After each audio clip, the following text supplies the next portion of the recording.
morning. Molweni, Sanbonwan, Dumela, Realoja, Absheni, Nda, Huyamora. Ladies and gentlemen, good morning and a very, very warm welcome to our shareholders, both online and here at Sasol Place. My name is Thabiso Madiba, the chairperson of the board, and my fellow directors sharing the stage with me are Mr. Trevor Aaron, Ms. Talita Bukuto, Ms. Nonkululeko Manyika, the chairperson of the audit committee, Mr. Kananelo Makheta, the chairperson of the social and ethics committee, Ms. Zanele Munna Khotla, and Mr. Kenny Setzen. And I would also like to welcome Ms. Elsie Mguni, the company secretary, and Mr. Tapiwa Makwenzi, head of finance controlling, on stage. A warm welcome is also extended to Mr. Vuyo Kasha, executive director Sasol Limited and board chairperson of Sasol South Africa Limited, and Ms. Elizna Filioun, the group company secretary of Sasol Limited. Before we get into the business of the day, I would like us to take a few moments and watch a short video on housekeeping and emergency procedures whilst we are all here at Sasol Place.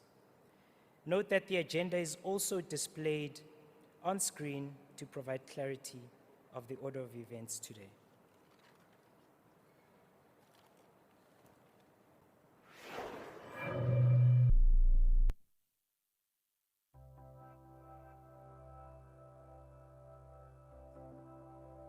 Welcome to Sasol Place, the global headquarters of South Africa's leading international integrated chemicals and energy company. At Sasol, we are committed to zero harm and ensuring the health and safety of our employees, service providers, contractors, and visitors. Please pay close attention to this short safety video, as we will highlight specific information on SHE and safety procedures applicable to our event facilities. You will be required to comply with the following in case of an emergency. If possible, gather your personal belongings if it is safe to do so. Remain calm, do not rush or panic, and only respond to instructions issued through the building's public address system. Sasol emergency marshals will assist in evacuating you to the nearest emergency assembly point. Do not use the elevators in case of an emergency. To ensure your safety and to avoid injury, please follow our 3-point contact principle at all times when ascending or descending the escalators or stairs. First contact, keep one foot grounded. Second contact, keep one hand on the handrail. And finally, third contact, keep your eyes on the direction of travel. In other words, keep your eyes on the path. At the assembly point, the area emergency controller will record attendance. Return to the event only once the all clear has been given by the area emergency controller. Please take note, bathrooms are indicated by these symbols. In order to avoid disruption during the event, please switch your mobile device to silent. Thank you for taking the time to watch the safety induction video. Enjoy the event at Sasol Place and remember to stay alert and stay safe.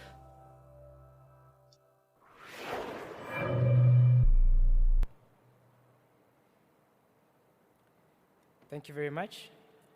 Following on from the safety briefing, I'd like to call on Mr. Andre Vlada from Lumi, who will explain to you how you can pose questions, either verbal or in writing, through Sasol Khanyisa's electronic meeting platform, or for those shareholders attending the meeting in person, how to ask verbal questions using the voting keypads, which you have received when you registered.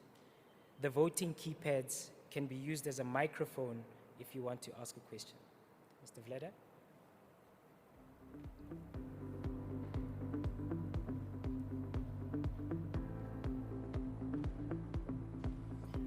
Thank you, Chair, and good morning to you. Good morning to the board. Good morning to everybody here in person, and then good morning to everybody that is participating online. Today's meeting is a hybrid meeting, meaning that we have participants both in the room as well as participants that are joining us online. And with that in mind, I'm here to explain to you in this session how to use the keypads or the online platform to ask questions. I will be explaining the voting a little bit later in today's proceedings, and we'll get to that at that point. So firstly, for those of you online, you have the ability to ask questions either by written format, by messaging, or you have the ability to ask your question verbally. To ask a question by typing in a message, you'll go to the messaging tab in the top left-hand side of your screen. You'll then see the message box at the top of your screen, type your message into the box, and then click on the send icon, which is just next to where you type your message. Once we receive the messages, at the appropriate time, we will read out the messages and then they will be answered. If you wish to ask a verbal question, you have a raise hand icon at the bottom of your broadcast screen. If it's not immediately visible to you, you'll press on the more button and then on the raise hand icon.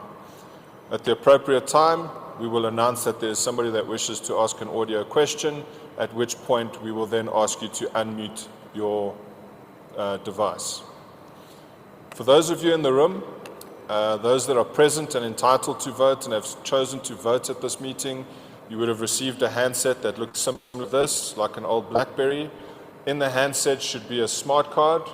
If you can just make sure that the smart card is inserted correctly, that's with a gold chip facing you, insert it into the top of the handset, and then you should see your name or whomever you're representing in the top blue bar of the screen. At the appropriate time when Q&A opens, you'll be able to press the microphone key, which is on the side of the left-hand side of the screen. You'll then be asked if you wish to join the queue, at which point you'll press the green button to join the queue. You'll then wait until you're called upon from the back to ask your question. What we do ask is if you can, please stand up so that we can see you. You'll then hold the microphone sort of this distance from your face, not too far from your face. You'll talk into the microphone in the top left-hand corner of the device. You'll then be able to ask your question, at which point then you will receive your answer, and you'll then be disconnected from being able to vote. You do have the ability to rejoin the queue again if need be. So if you do get disconnected, you are able to rejoin the queue. And with that, Chair, I'll hand back to you.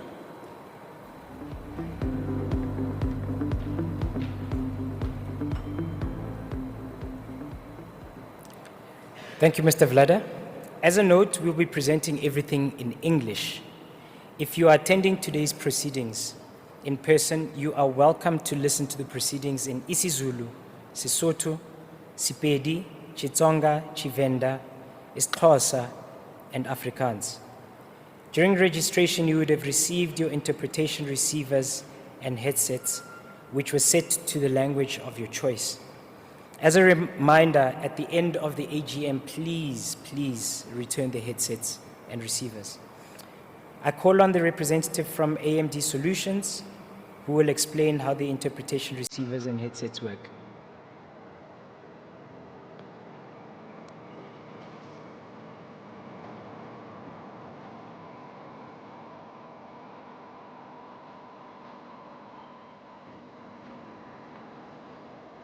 Thank you, Chair. Good morning, everyone.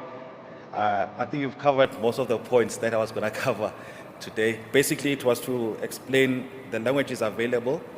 So, as the Chair explained, we've got Afrikaans, isiXhosa, isiZulu, iSepedi, Sesotho, Tshivenda, and Xitsonga. So, if you need help with those devices, please go to the registration point, and the technician there will allocate a language for you and will show you how the device works. So it's quite simple. Once you choose your language or tell the technician your language, they will set it for you, and then you can control the language and the volume of the device. So please go to the registration point and we'll be able to assist you there. Just to reiterate, the languages available are Afrikaans, isiXhosa, isiZulu, Sepedi, Sesotho, Tshivenda, and Chitsonga. Thank you.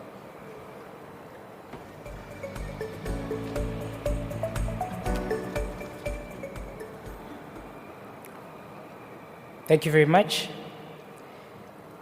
There are also consultants from JSE Investor Services that are available in the JSE Investor Services Walk-in Center, which is situated at the back of the venue to assist you with any queries you may have in respect of your Sasol Khanyisa ordinary shares or any other relevant matter. We urge you to get in touch with them to ensure that all your contact details and banking details are up to date. Our next agenda item is the Sasol for Good video.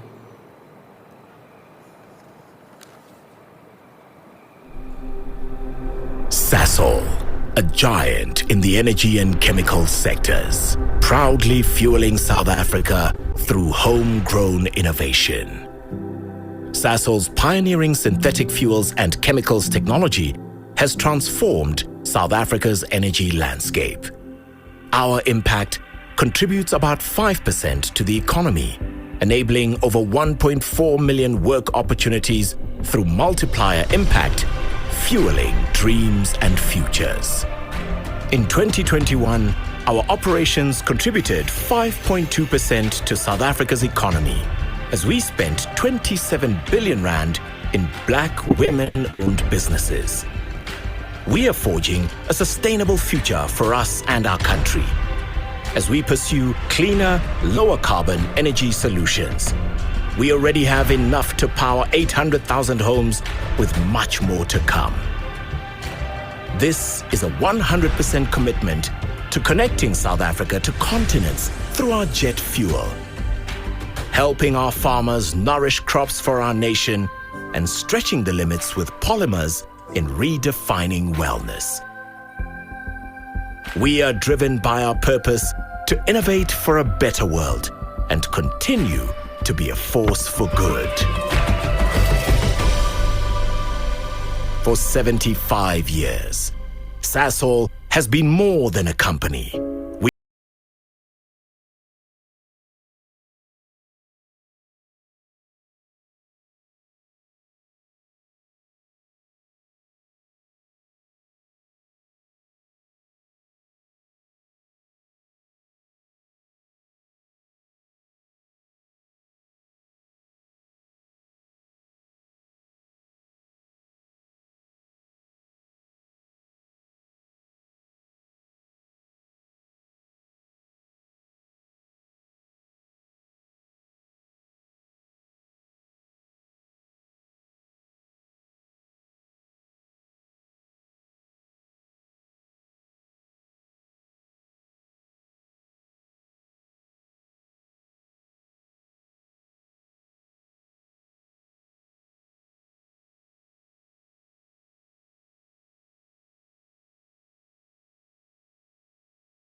Leaders, educators, healthcare workers, and entrepreneurs who shape the future every day.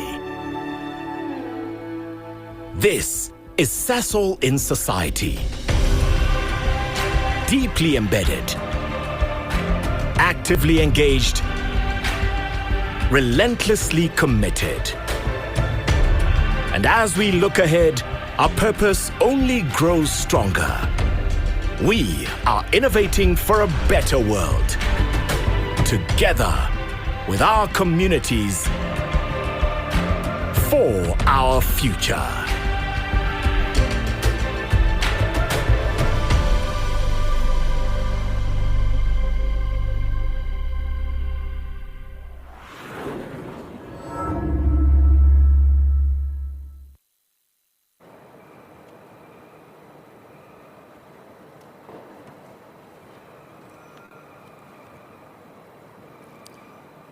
Thank you.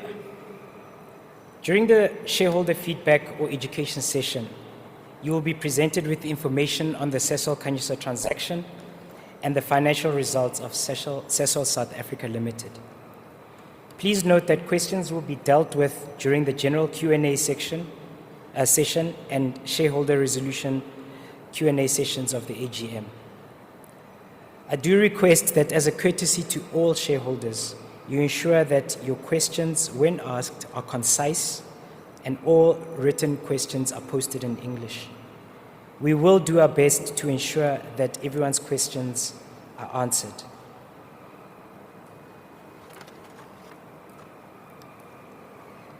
Shareholders attending in person will use the queuing button to indicate their wish to ask a verbal question. It is my pleasure to introduce our first speaker of the day, Ms. Matebello Mutloung. Matebello will unpack the Sasol Khanyisa transaction as part of the shareholder education session.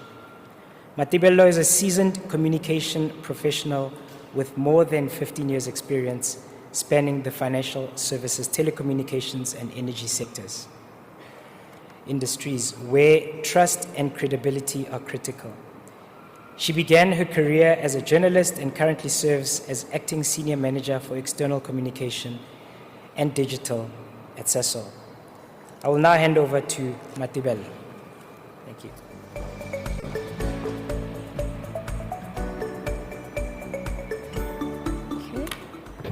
Thank you very much for that introduction. Dumelang Sanbonani. As already mentioned, lebitso la ka ke Matebello Mutloung, and I'm from Sasol's Communication Department. And I'm here today to do just two things. The first one being to explain the Sasol Khanyisa structure and how you became a shareholder in it. And secondly, to explain how you can manage your investment. I do hope that you find this presentation easy to understand and that it answers many of your questions up front.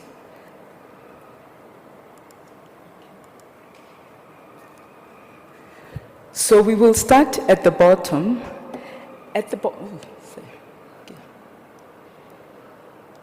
Sorry, technology. Just looking for the, okay. The laser is, oh, there. Sorry, just gonna go back. Okay. So at the bottom is the Sasol Khanyisa Public. It's Sasol Khanyisa Public. So Sasol Khanyisa Public is the triple BEE ownership structure of Sasol. The transaction was launched in 2018 to give Black South Africans ownership of a portion of Sasol. To date, there are approximately 206,000 shareholders who own shares in Sasol South Africa via Sasol Khanyisa. And how was that made possible? This was made possible through Sasol Khanyisa Funco, which is the next, the structure on top of Sasol Khanyisa there. So Sasol Khanyisa Funco is the vehicle that Sasol Khanyisa Public used to buy shares in Sasol South Africa for the benefit of Black South African shareholders. Sasol South Africa, or SSA, you will hear throughout the presentation me referring to SSA. Sasol South Africa, or SSA, is a subsidiary of Sasol Limited. This means that Sasol Limited is the parent company of SSA. And then what you will see at the bottom there is Sasol Khanyisa employee share ownership plan that comprises of Black South African employees of Sasol. These are tier 2 participants holding rights to SSA ordinary shares.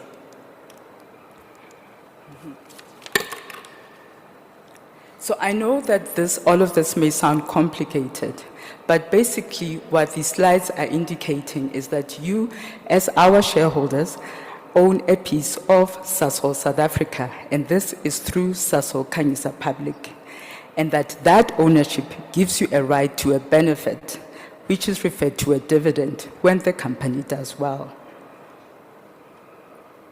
So how did you become a shareholder in Sasol Khanyisa?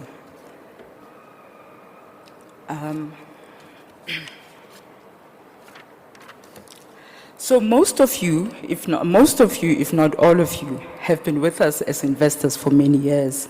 So in 2018, when Sasol implemented Sasol Khanyisa, truly with the genuine intention to give black investors, that is Sasol Inzalo and Sasol BEE ordinary shareholders, a chance to own part of the company, you were invited to participate in Sasol Khanyisa. In the case of individual shareholders, for example, how it worked was that if an individual was a Sasol Inzalo shareholder and she or he met the necessary requirements and, most importantly, did not opt out of the transaction, then that person automatically became a Sasol Khanyisa shareholder. And how it worked was that for every 4 shares, for every 4 SOB1 shares, you received 1 bonus Sasol B1 share. I'm going to just try the laser again. Oh, apologies, it's not working. So for every 4 Sasol B1 shares you received 1 extra Sasol B1 share.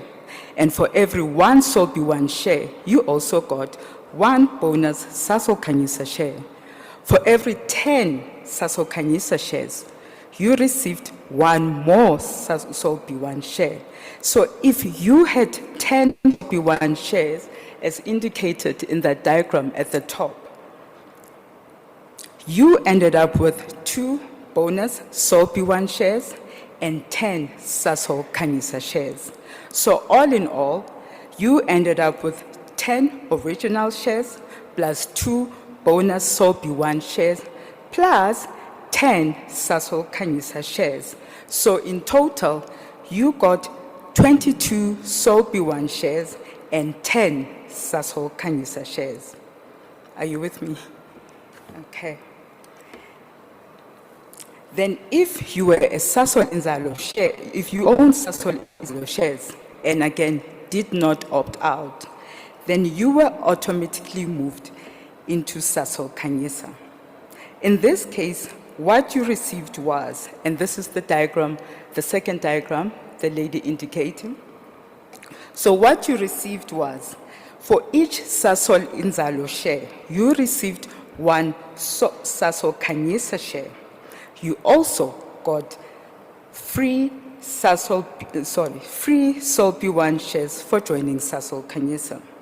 So if you had 25 Sasol Inzalo shares, you received 25 Sasol Khanyisa shares plus 2 bonus Sasol B1 shares, making you part of Sasol Khanyisa from 2018. Okay. So what happened when the transaction was implemented in 2018? To make Sasol Khanyisa possible, the transaction received an interest-bearing loan of 8.3 billion rands from Sasol, which it used to buy ordinary shares in Sasol South Africa through Sasol Khanyisa Funco. To pay off the debt, Sasol Khanyisa uses, and there's the figure there, that 97.5%. Sasol Khanyisa uses 97.5% of the dividends received from Sasol South Africa to settle the loan. Dividends are profits that listed companies share with investors when those companies do well. This means that Sasol Khanyisa shareholders receive 2.5% trickle dividend. The reason for this approach is that Sasol Khanyisa wanted to settle this 8.3 billion rand loan, interest-bearing loan, may I add, as quickly as possible before the transaction concludes in June 2028.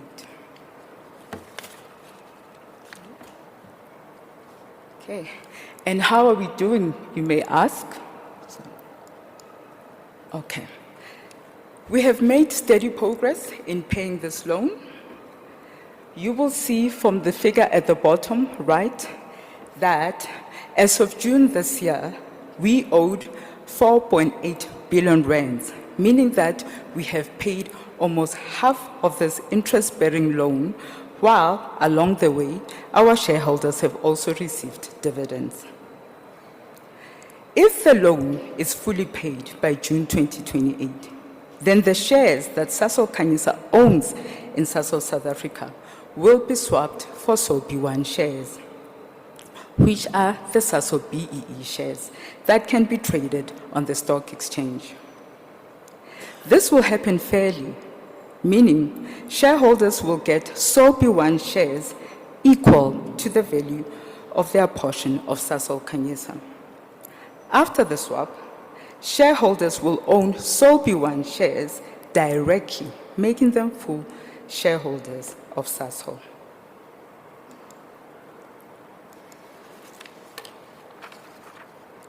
And we come to also a very important part of this presentation, managing your investment. Like anything possible, like anything valuable, it is important that you consciously and actively manage your investment. Therefore, to do the same with your Sasol Khanyisa investment, it is important that you inform us of any changes to your personal contact details. And by contact details, we mean your physical, work or home address, your banking details, and your contact details with cell phone number and email address. Most importantly, also your bank account details. This is important because it enables Sasol Khanyisa to, 1, communicate with you, secondly, pay your dividends on time, and thirdly, keep you updated on the value of your investment. You can keep us informed of any changes to your personal details by contacting the Sasol Khanyisa call center, which has very responsive agents. These agents can assist you with this task as well as any query that you may have. And queries can include your dividends and the value of your investment.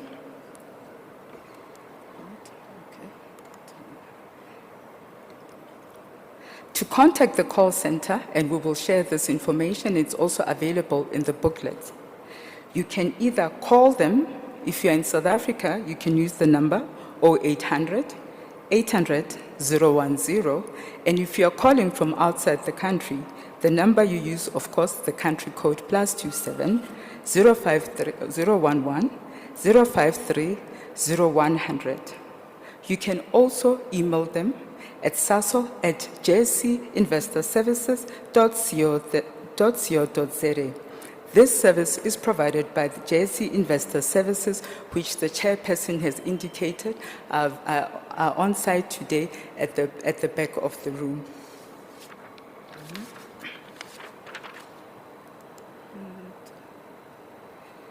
So, JSE Investor Services, which is Sasol Khanyisa's transfer secretary, requires investors to submit financial intelligence documents, which we commonly refer to as FICA documents for short, to comply with South African law. This law mandates that financial institutions verify the identity of clients to prevent financial crimes like money laundering. So the JSE Investor Services must identify, verify, and keep records of all of their clients, including investment managers, to ensure transparency and the integrity of the financial markets. The good news is that the JSE Investor Services has simplified this process. So, when you want to submit your proof of identification, the ask now is that you can take a selfie, and what is important is that when taking the selfie, whatever form of identification you have on, be it an ID document, green with those green books, or your smart card, you hold it quite close so that they can check that your face matches the photograph that is used in your ID document, and they can also verify the name and date of birth, and most importantly, the ID number. It is also important that you also submit 2 documents.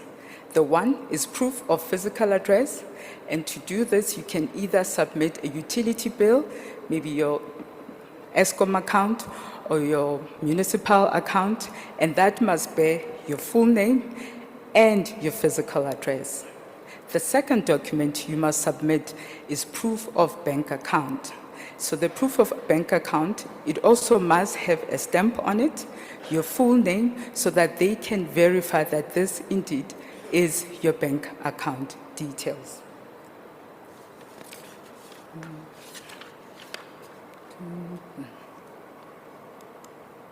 Okay. Earlier on, I spoke about dividends. According to the JSE, there's an estimated 4.5 billion rands in unclaimed dividends currently held by listed South African companies. And the reason for this is that most people do not provide their updated contact details. So, again, we plead, if you have changed your bank account details, please let us know via the JSE Investor Services. If you have changed your address, please let us know. The other reason that people do not claim their dividends is lack of awareness.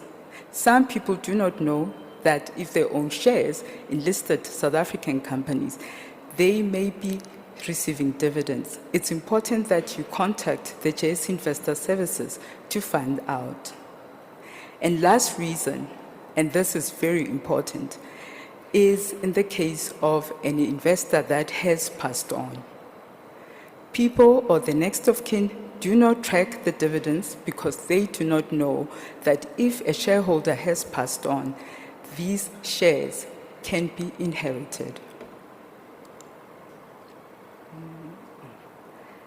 On our Sasol Khanyisa website, you will get a step-by-step guide as to what you need to do if a shareholder has passed on.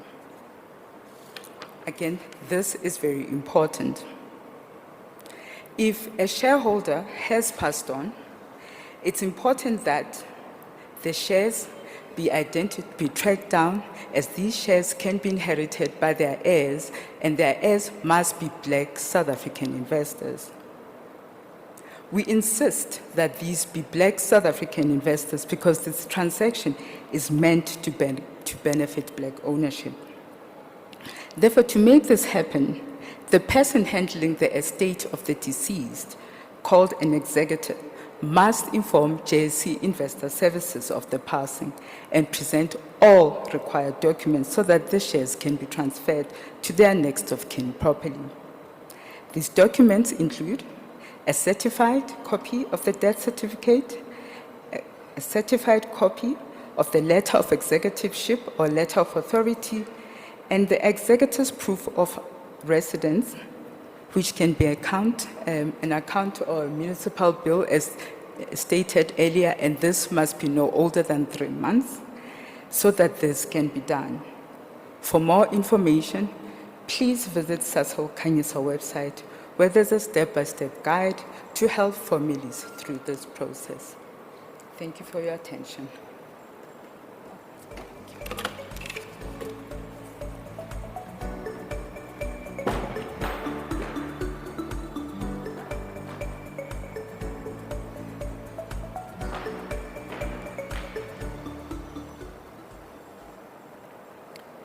Thank you, Matibelo. Our final speaker for this shareholder education session is Mr. Vuyo Khahla, the Executive Director of Sasol Limited and Chairperson of the Board of Sasol South Africa Limited. Vuyo will discuss key aspects of the financial results of Sasol South Africa. This information is important to shareholders as the ability of Sasol Khanyisa Public to repay its debt to Sasol Limited is driven by Sasol South Africa's ability to generate free cash flow. We welcome you, Mr. Khahla. Thank you.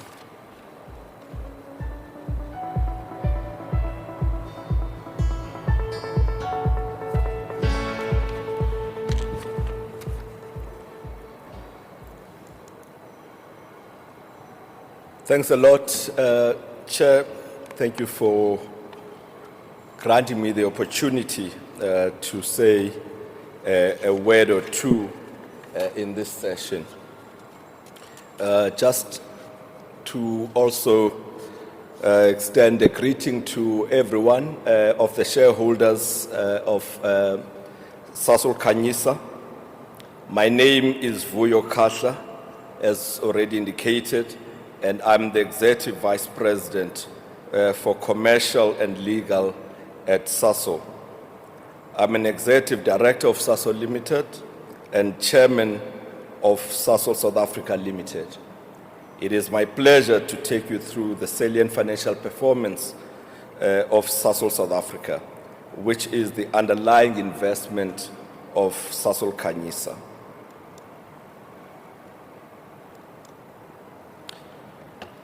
Let me provide an overview of what I will be presenting today. We'll start with a brief context of Sasol South Africa, or SSA as we sometimes refer to it, and what its position is within the overall structure of Sasol Limited. I will then take you through Sasol South Africa's financial performance for the 2025 financial year. This period is from 1 June 2024 to 30 June 2025. We will then go through the major factors that affect the performance of SSA. For the rest of the presentation, I will refer to Sasol South Africa as earlier indicated as SSA.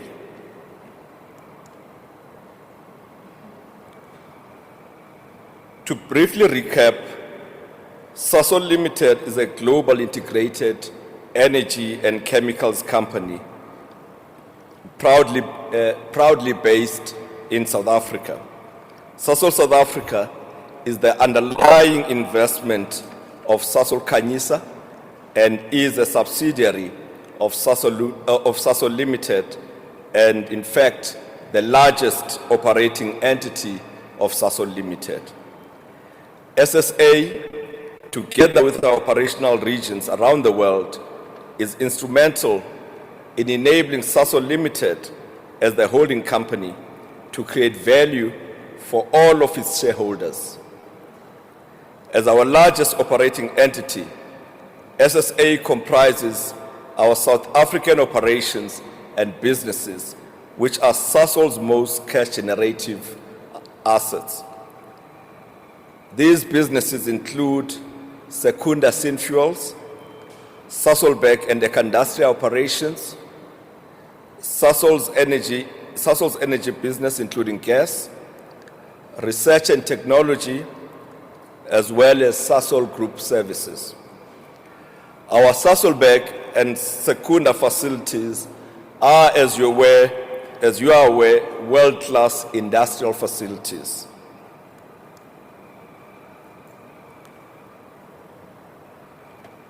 The economic environment in which we operated in 2025 was highly volatile.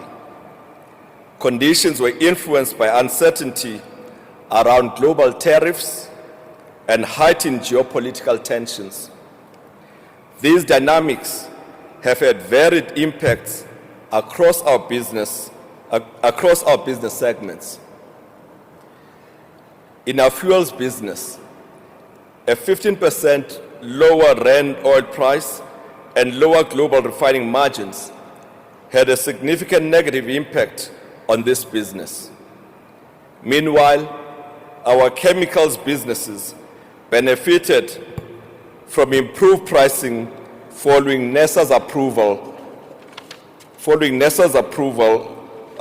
in respect of our gas price. Our response to navigate this volatility has been to focus on things within our control. This includes strict cost and capital discipline, maintaining robust liquidity, proactive hedging, and continually optimizing where and how we place our products to maximize margins. This helped us in the 2025 financial year and will continue to help us in the 2026 financial year. We anticipate continued volatility in the coming year as global market sentiment remains sensitive to changes in tariffs, interest rates, as well as geopolitical risks.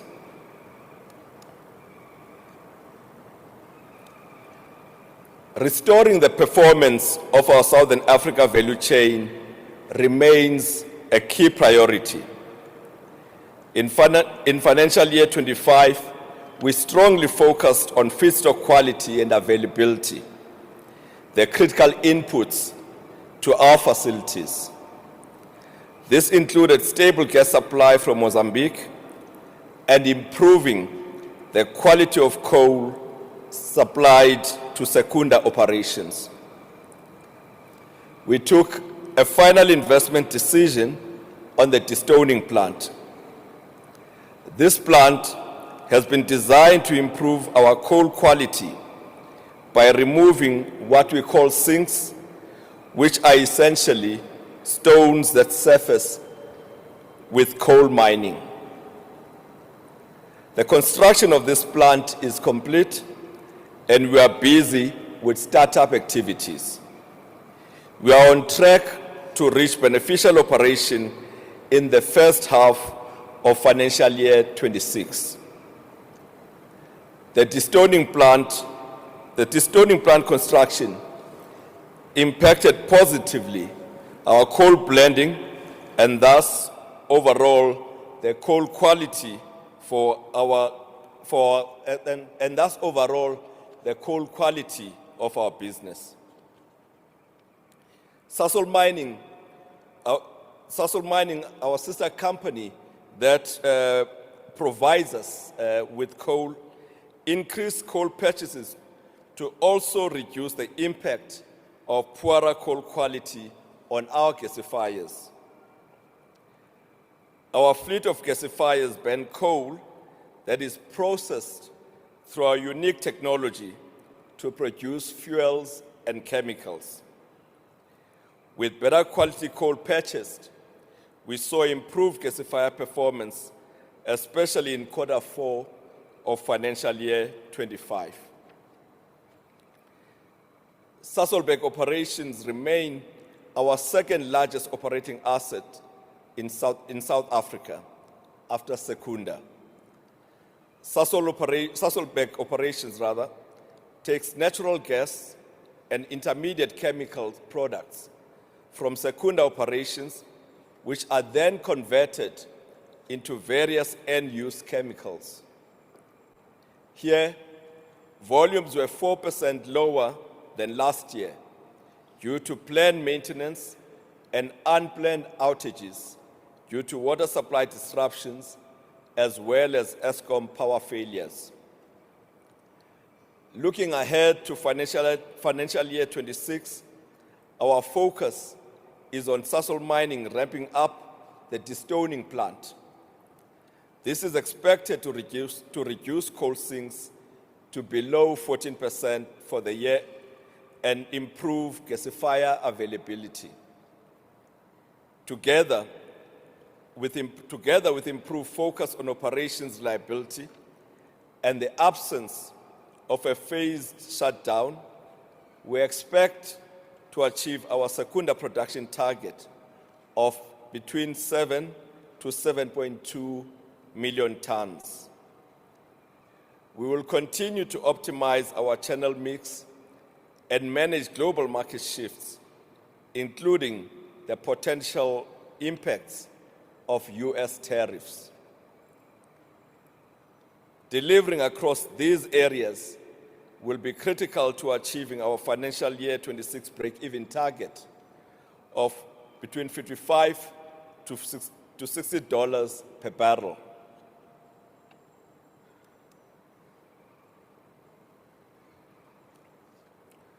Although we saw lower production volumes and operational setbacks, which we successfully resolved, we continue to navigate the challenging macroeconomic environment. In this context, adjusted EBITDA or earnings for the period was down 46% to 21 billion rand. Team Sasol, however, delivered good results in areas within our control, particularly as relates to cost containment. Cash fixed costs for SSA increased 3% to 39 billion rand, and cash fixed costs were managed below inflation overall. We optimized capital spend by reducing expenditure by 13% to 13 billion rand. Constrained EBITDA generation, however, had a significant impact on free cash flow generation, declining by 69% to 5.3 billion rand.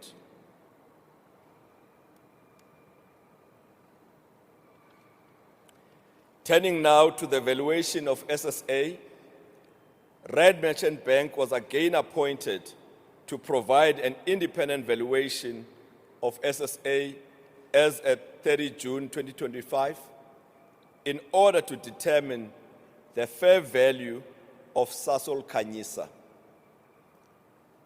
The increase in equity value is attributed to an increase in the SSA Group enterprise value of 8.9 billion from 83.2 billion at 30 June 2024 to 92.3 billion at 30 June 2025. The increase in the value of SSA is mainly due to optimization of the emission reduction roadmap and changes in long-term macroeconomic assumptions. In conclusion, financial year 26 will be grounded in delivery. Our plan is clear and will focus on the fundamentals to unlock value where it matters most. We're encouraged by our financial performance in financial year 2025, but remain humble and determined to build continued credibility through performance. Thank you.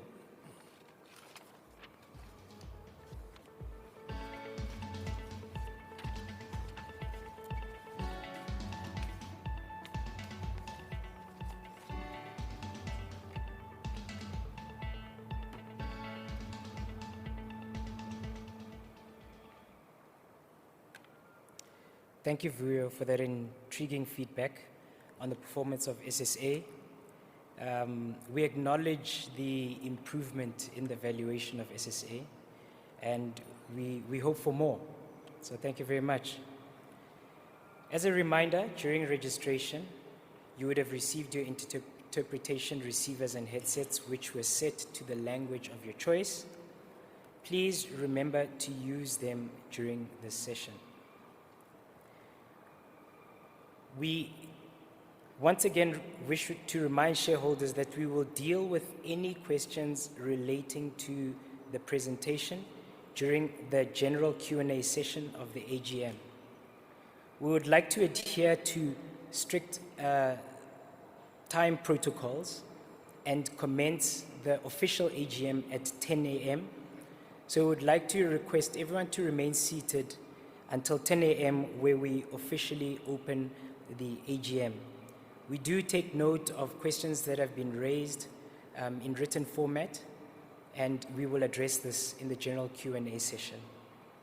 So again, I reiterate, please remain seated until 10 a.m. when we commence with the official AGM. Thank you.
Can I request for everyone to take their seats so that we can officially start?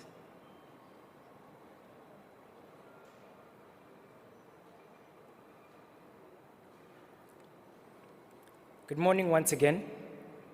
It is my pleasure, together with the board of Sasol Khanyisa, to welcome you to the 8th annual general meeting. This is your shareholders meeting, where you can have your say, get clarity on certain issues, ask questions. We hope that we can clarify all matters needing clarity or explanation. For purposes of voting on the resolutions as set out in the notice of annual general meeting, I will ask Mr. Vleda to demonstrate the use of the voting keypads once again that you received when you registered. These keypads can also be used as a microphone if you want to ask questions. Mr. Vleda will also provide guidance to those joining online on how to ask questions and how to vote.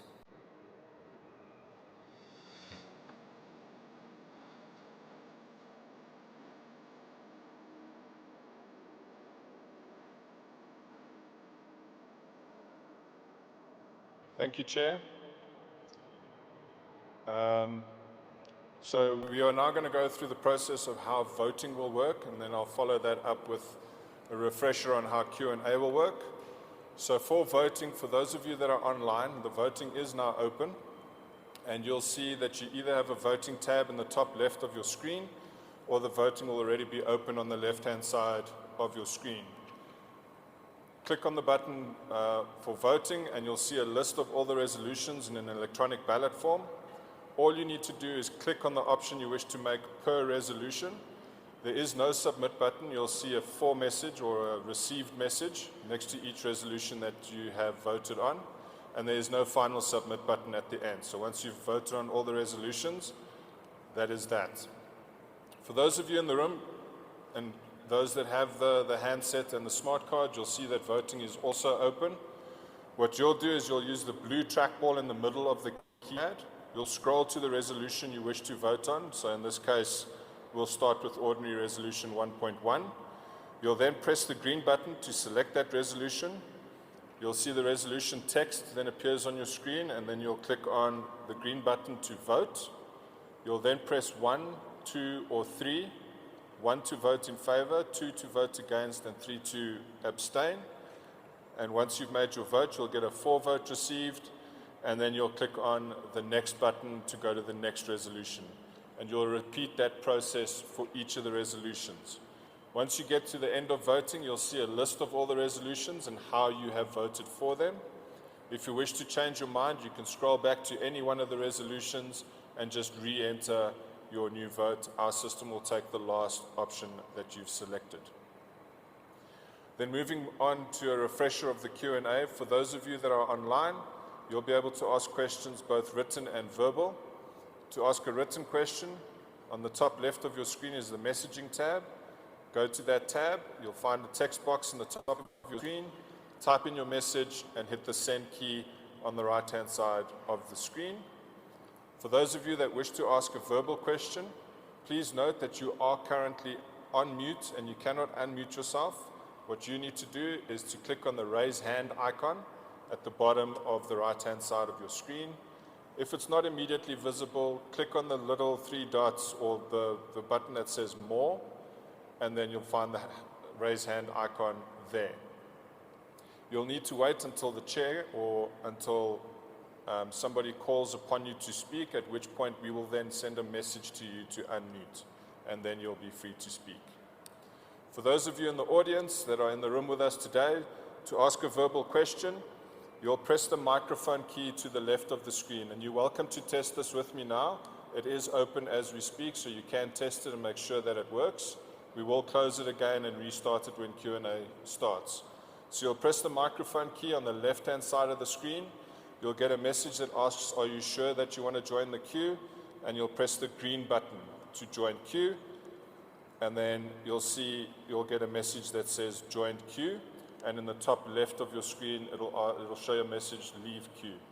That would mean that you have now joined the queue, and all you need to do is wait until you're called upon, at which point we ask that you please stand up so that we can see where you're talking from. Your handset microphone will automatically be enabled, so you need to speak into the top left-hand corner of the handset. And please don't keep it too close or too far from your face. You'll be able to hear in the room how you sound, and just adjust the mic slightly so that we get the best audio from your microphone. For anybody that struggles online, there is a help email address and WhatsApp line, so you can use that if you have any issues and we need to assist you. For those of you in the room, if you do struggle, just raise your handset up, and one of my colleagues in the room will be glad to come and assist you with any issues that you might experience. And with that, Chair, I'll hand the meeting back to you.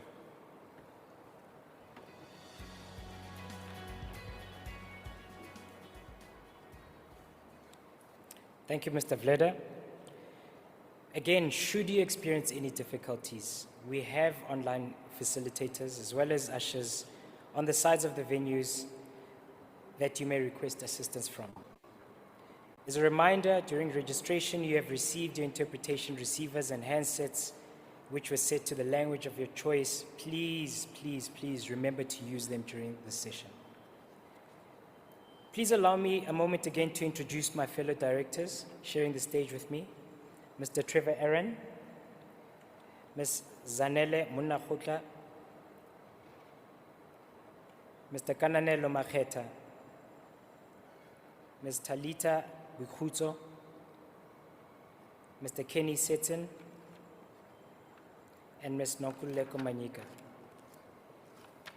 I would also like to welcome Ms. Elsie Mguni, the Company Secretary, and Mr. Tapiwa Magwenzi, the Head of Finance Controlling, on stage. I'd like to ask Mr. Tapiwa Magwenzi to provide us with the information on Sasol Khanyisa Public's annual results for the year ended 30 June 2025.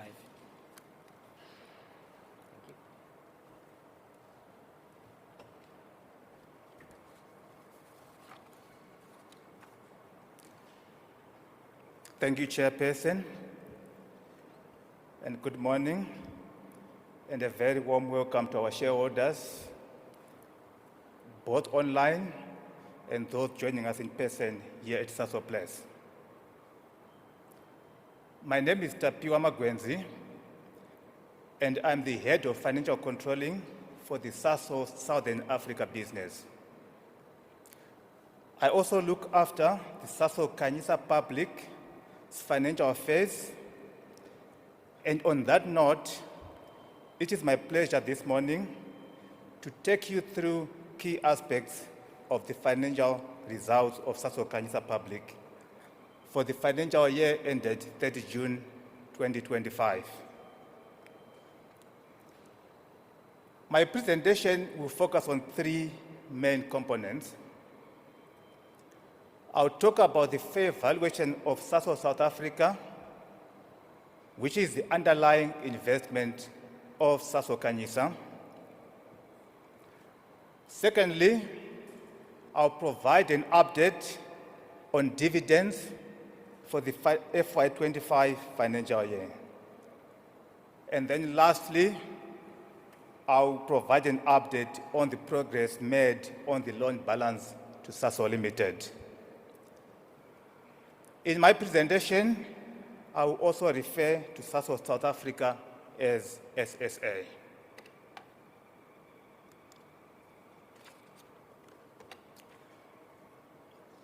Turning to the valuation of SSA, the chairperson of SSA, Mr. Vyokasha, has already provided detail around that. But just to recap, Rand Merchant Bank was again appointed to provide an independent valuation of SSA as at 30 June 2025, and this is meant to inform the valuation of Sasol Khanyisa Public. The independent valuation performed indicated an increase in SSA Group enterprise value of 8.9 billion from 83 billion at 30 June 2024 to 92.3 billion at 30 June 2025. The increase in the value of SSA is mainly due to the optimization of our emissions reduction roadmap, ongoing business improvement initiatives, and updates done to various long-term macroeconomic assumptions. Following from this, Sasol Khanyisa Public Group's portion of the estimated value of the SSA Group also increased from 1.8 billion at 30 June 2024 to 2.6 billion at 30 June 2025. It is important to note that net value will be created for Sasol Khanyisa when the fair value of their shareholding in SSA exceeds the vendor funding balance owed to Sasol Limited by Sasol Khanyisa Public. And I'll be talking to the loan balance in a moment. If I now turn to the dividends, to start with, it's important to note that Sasol Khanyisa's financial performance and ability to declare dividends is based on the performance of SSA.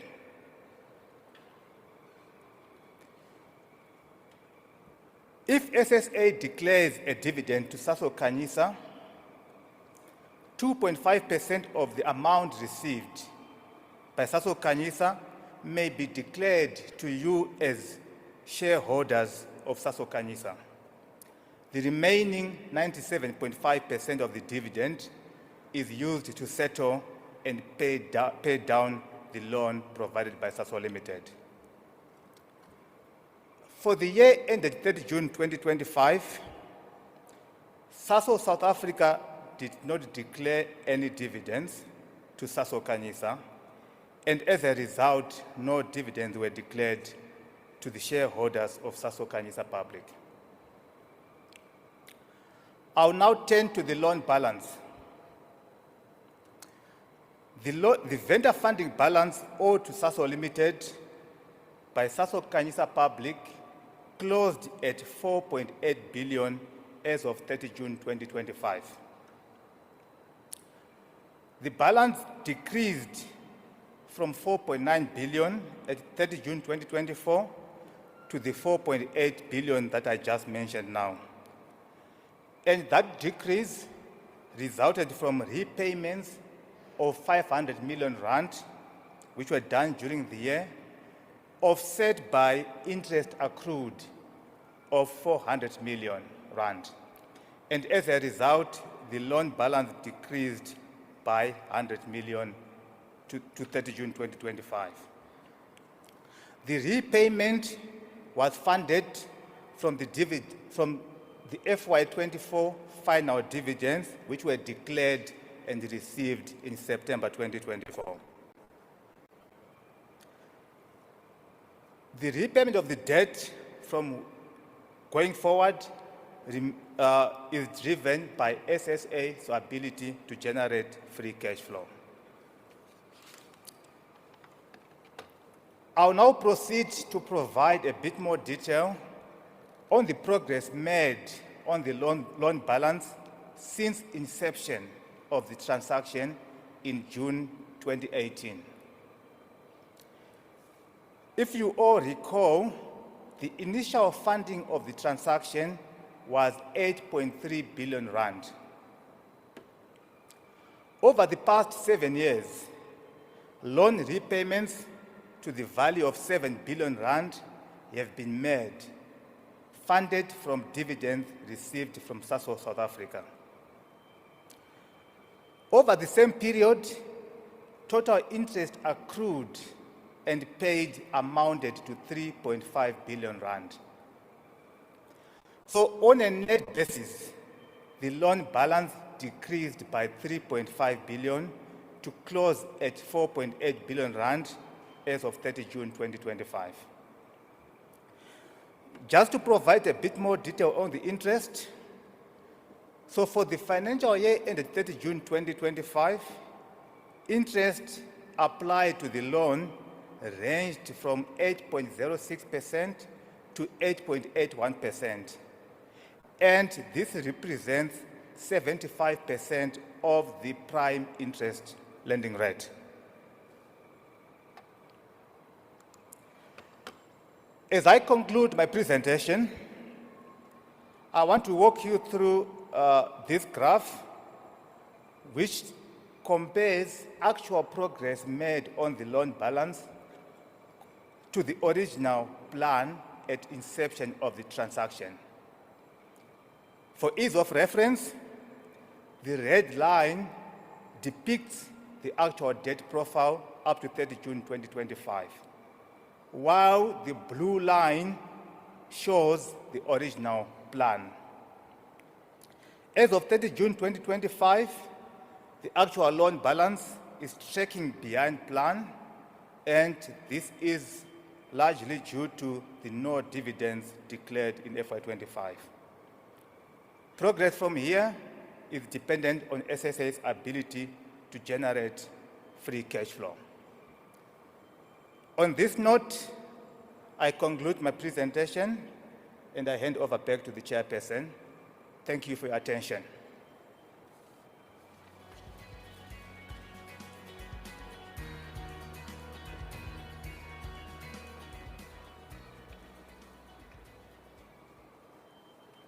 Thank you, Tapiwa. We will now proceed with the business of the AGM as set out in the notice. I'd like to welcome those shareholders who have just joined us. The notice and consolidated financial statements were sent to shareholders on the 26th of September 2025. I'm comfortable that the notice of the meeting has been delivered to the shareholders in accordance with the requirements of the Companies Act, that the electronic and physical attendance register have been duly completed and verified, and that quorum of shareholders is present, and that the proxies that have been handed in are in order. This meeting has therefore been properly constituted.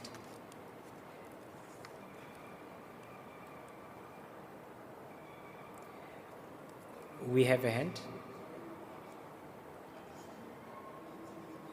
Sorry, sir, we can't hear you.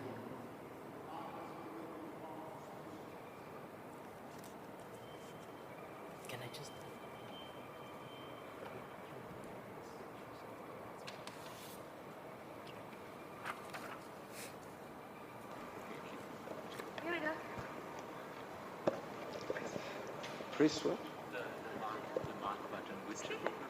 Okay. I dispute that the meeting's been properly constituted. I'm from Education Africa. We are a black shareholder, and we're the second biggest shareholder in Sasol Khanyisa. What I want to bring to the shareholders' attention and to Sasol Khanyisa before the meeting continues is that we only got notice of the meeting through the back door. And the meeting can only be properly constituted with 15 days notice prior to the meeting as per the Companies Act. We haven't been given that notice.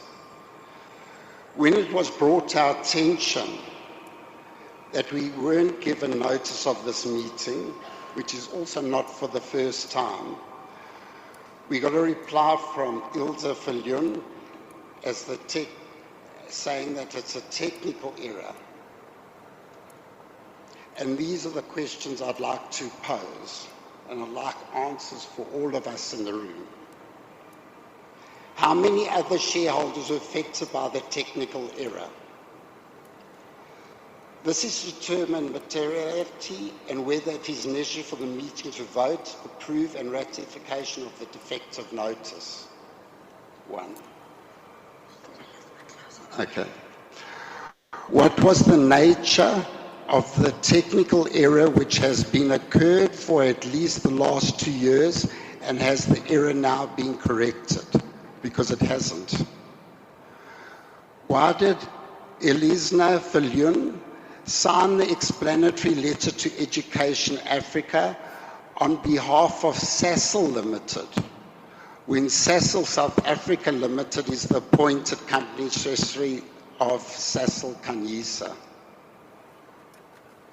4, we request that the minutes of the 2025 meeting record the fact that the timeliest notice of the meeting was not given to Education Africa and possibly other shareholders to be identified by Sasol Khanyisa.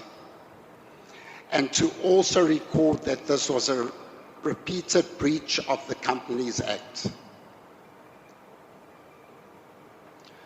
We request a copy of the 2025 AGM minutes to be sent to us within 30 days after the conclusion of the minute to prevent this. We also have questions before this can proceed about the accuracies of the Chairman's report.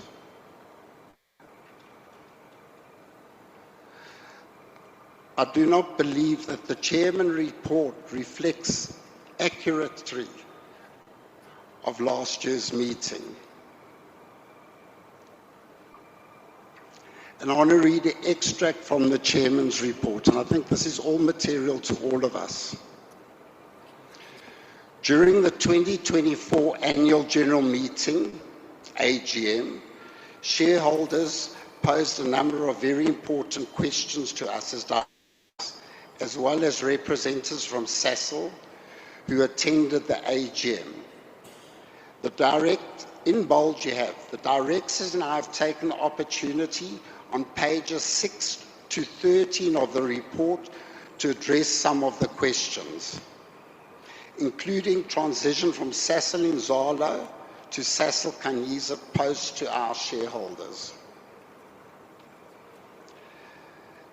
It is to be noted that despite the highlighted words, which I've now read out, questions posed at the 2024 AGM have not been addressed in page 6 to 13. At the 2024 AGM, Education Africa requested a special general meeting to be held around March 2025 to obtain a progress update on the financial situation of Sasol Khanyisa. It was stated that our request would be reviewed, responded to.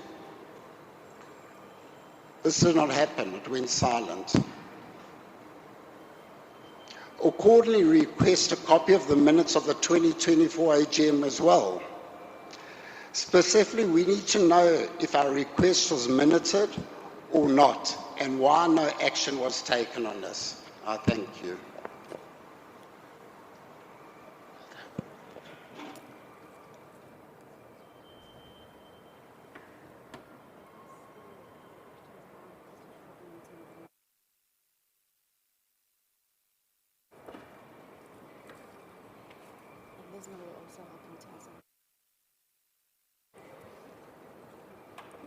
Thank you for those questions. Just to address the constitution of the meeting. The AGM notice was distributed to the shareholders on the 26th of September 2025. Due to a system error, information for a small number of shareholders, in total that was 5 shareholders, the information did not pull through, and these shareholders were inadvertently excluded from the original AGM notice. The area was identified following correspondence from Education Africa to JSE Investor Services. The notice was subsequently distributed to the affected shareholders on the 17th of October 2025, as you have correctly said. So after extensive external legal consultation, it was concluded that the AGM has been properly constituted, and we will therefore proceed with the business.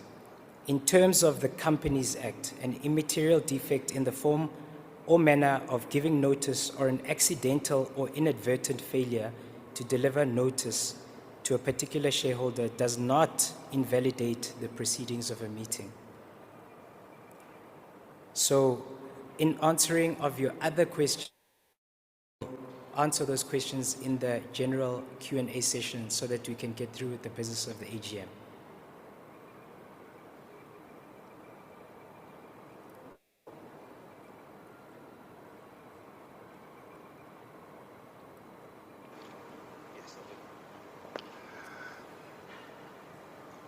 I don't agree with your answer. It is materialistic. 5 shareholders, and specifically your second shareholders, are disputed. So I believe the only way this meeting can be continued is through the ratification of this, of the defective notice to be voted on by those present.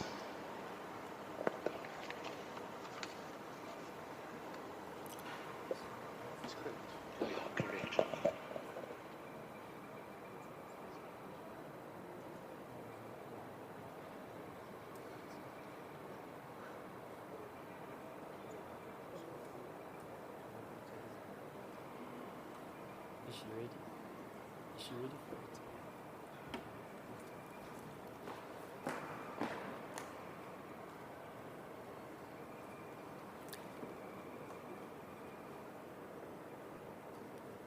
I'd like to defer to Elizabeth Falloon, the company secretary, to respond to that, please. Thank you.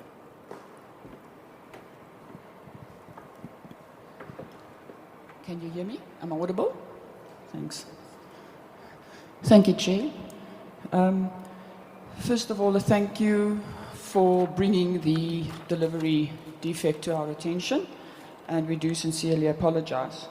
I think we've cleared the matter that in terms of Section 62(6) of the Companies Act expressly allows for the accidental or inadvertent failure in the notice of delivery, provided that substantive requirements have been met.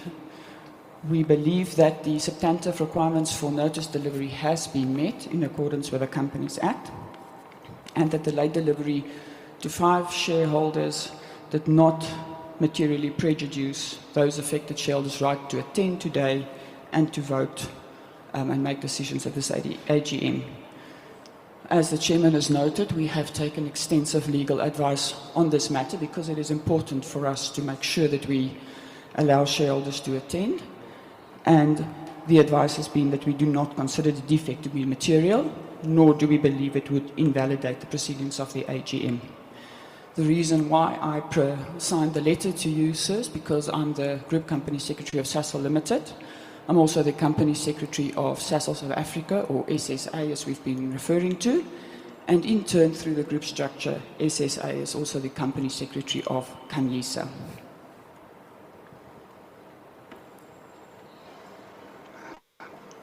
It is materialistic.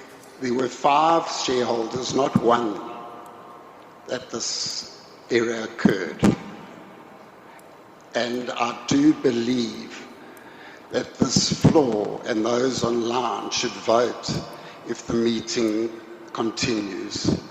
If it's not, if you do decide to go ahead, I'd like these things properly minuted, that they can be looked in after on a legal basis. I also take exception because I think we've got to learn which hat people wear.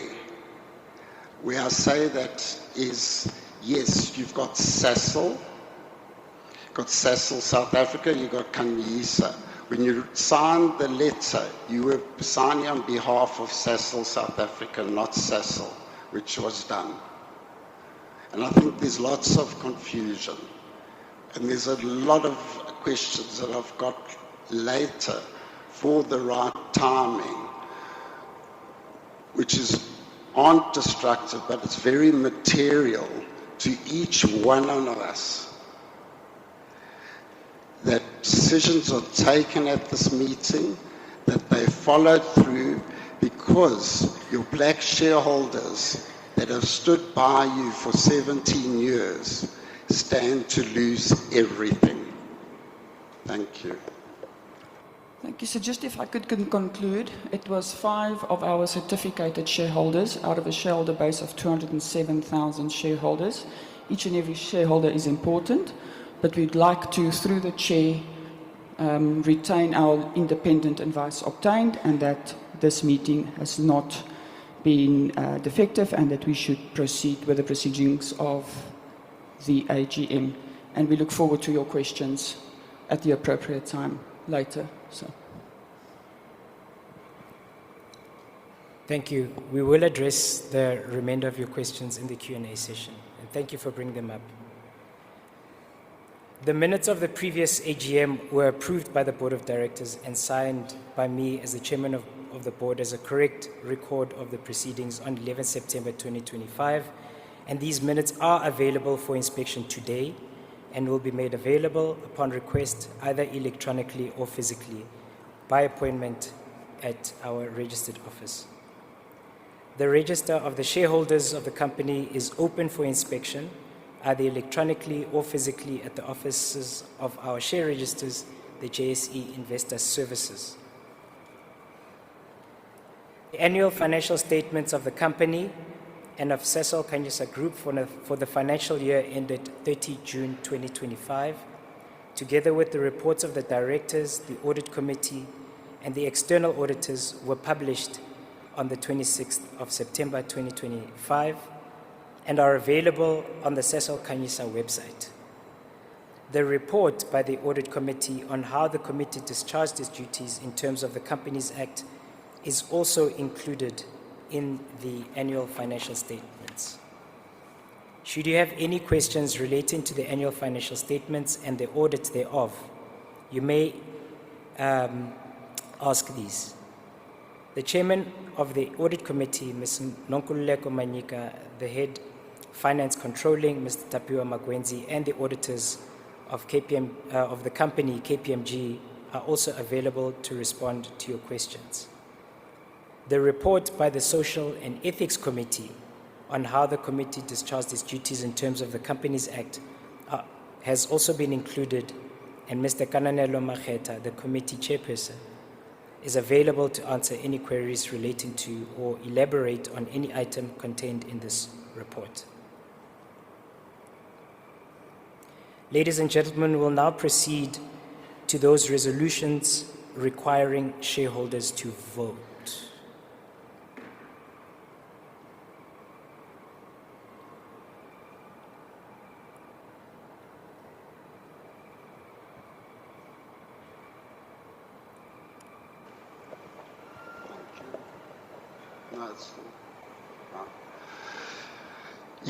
Thank you, Chair. So you said that we can ask the financial matters questions now before we proceed to vote, if I understood correctly.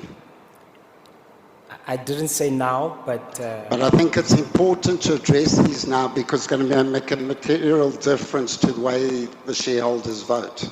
Sure. Let's go ahead with those questions. We'll address with those questions. Earnings before tax and interest declines, your EBRT. On page 2 of the annual report, highlights of SSA for the year ended 30 June 2025 is noted this decline from 2.13 billion in 2024 to 6.7 billion. The EBRT therefore declined significantly by 68%, which you had talked about earlier. The decrease in 24 was 0.93. While the reason for the decrease were given, we would like to know what the EBRT projections for 26 to 28 are and how this will impact on the debt being repaid in time. So this is a very material question that's got to be answered before. Would you like to answer one by one? Because I have 3, or must I pose all 3, sir? You can pose all 3, please. Thanks. The one is about the dividend disclosures. Yet the value of SSA on page 13 of the annual report, the value of the SSA group is given at 36.6 billion. However, on page 45 of the annual report in the financial overview of the director's report, the value of the SSA is at 27.8 billion. Please, can we get explanation of the reasons for the differences? Third, the exact from the extract, what I'm going to read out now from page 13 of the annual report. No dividends were declared by SSA to Sasol Khanyisa for the financial year in 30 June 2025, which meant that no trickle dividends were declared to you as Sasol Khanyisa public shareholders. And I refer to page 2 for information on SSA's performance. This seems to be conflict with the following extract from page 45 of your annual report in the financial overview of the director's report. I quote, during the year, dividends of 551.4 million was received from SSA.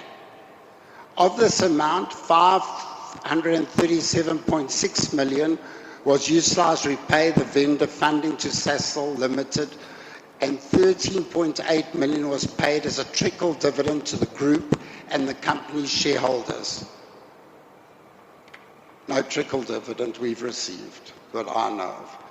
We know that no dividends were declared in 2025 financial year. Therefore, please explain the reasons for these apparently conflicting statements. Thank you. Thanks.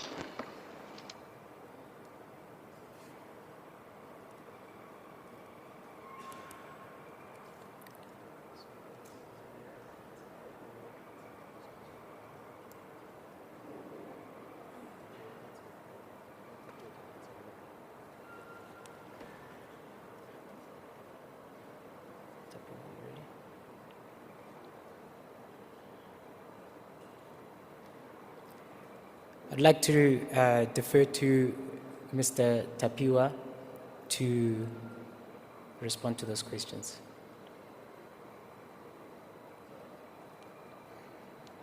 Thank you for the question. Just to check if you can hear me. Perfect.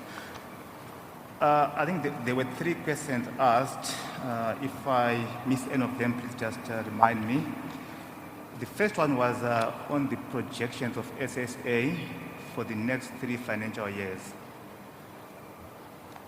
I think it's important to note that the projections for Sasol South Africa do contain commercial and confidential information relating to Sasol South Africa, which is a major subsidiary of Sasol Limited, a listed company. Therefore, this focus also indirectly contain price-sensitive information relating to Sasol Limited. Disclosing such information is prohibited by the Financial Markets Act and could be considered insider trading. Therefore, this cannot be provided. And then if I can proceed to the second question, which is on the valuation,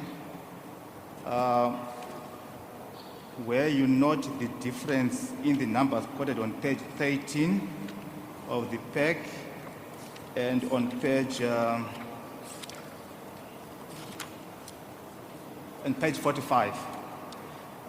So just to clarify, so the valuation is performed independently by Rand Merchant Bank, and as part of the key assumptions applied in the valuation is what we call a weighted average cost of capital. So in the valuation, Rand Merchant Bank also independently determines their own weighted average cost of capital. While listed from a financial reporting standards, there is also an internally determined average cost of capital. So the difference between the values is on page 13 is as per RMB's own internal assumptions, while list on page 45 we take into account the work which aligns to our financial reporting standards. So that is the reason for the difference. It's an accounting element of the valuation that has to be considered in the preparation of the financial statements. And then the last question was around the dividend declared, and you referenced the disclosure about the dividend of on on page 45 again, so if I can just go there. Yes. So on page 45, and you rightfully reference that during the year dividend of 551.4 million was received from SSA. I just want to clarify the process to say this portion of the dividends relate to dividends coming from the FY24 financial year. From a process perspective, the dividends can only be declared once the financial year had been closed, which means the actual cash flows from the FY24 financial year will only flow in the FY25 financial year. So this is what this portion of the dividends relates to, because from a Khanyisa public, the physical cash flow of the dividends from the FY24 financial year only happened in September 2024, which is this current financial year. So it's a timing issue that we need to understand. Thank you.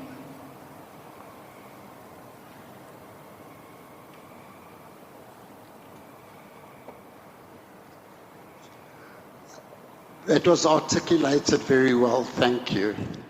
But not in the report. But I still pose one of the questions, and I think this is not to yourself, sir, it's to Sasol. Sasol needs to make a full disclosure to its shareholders, black shareholders, who stand to lose everything. We have stood behind you for 17 and a half years, and you're keeping close to your chest if this is going to be paid or not. What we see in the last 3 years, 100 million per year was, it's not coming down. There's 4.7 million to be paid in 2.5 years. We're going to be left with nothing. And this shouldn't be kept close to anybody's chest. We don't need a rude awakening in 2.5 years' time. We need to know where we stand. We need to work with Khanyisa, who represents us, to find a solution and how this is going to end, and how Sasol's going to benefit positively from it, and the Khanyisa shareholders who have stood by Sasol. Excellent. Mr. Kasha.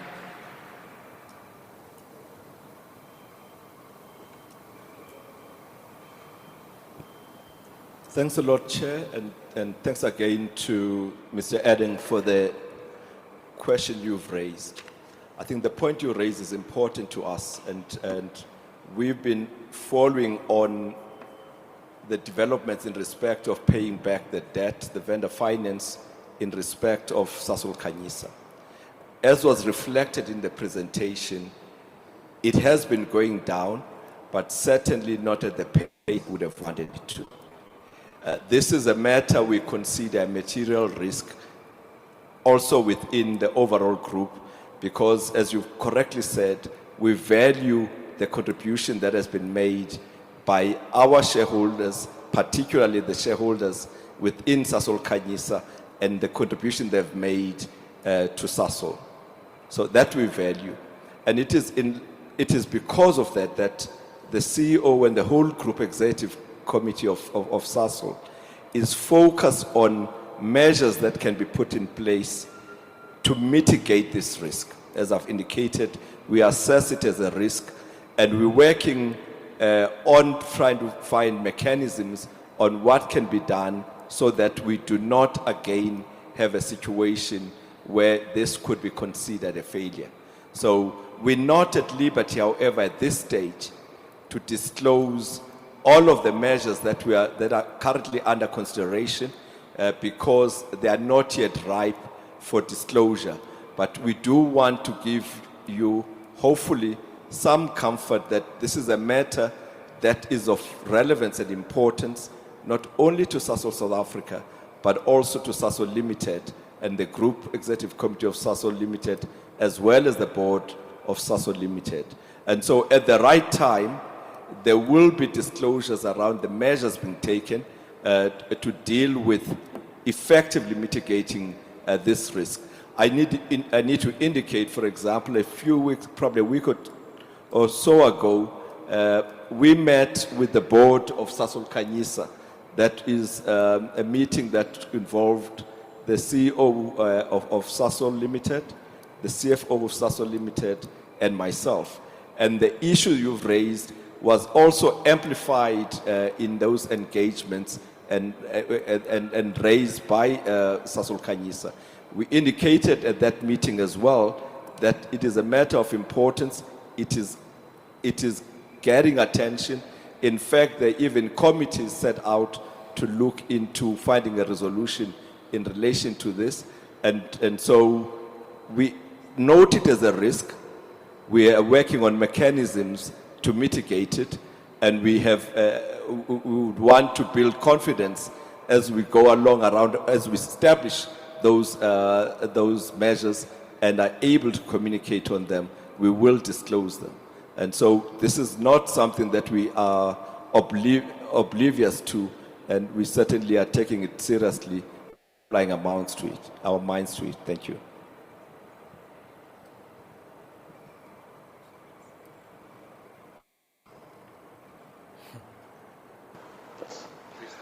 Well, they've got it. Thank you, Mr. Kachla, and I do have all the respect for you. I just think we've got to clear these up because we are at risk.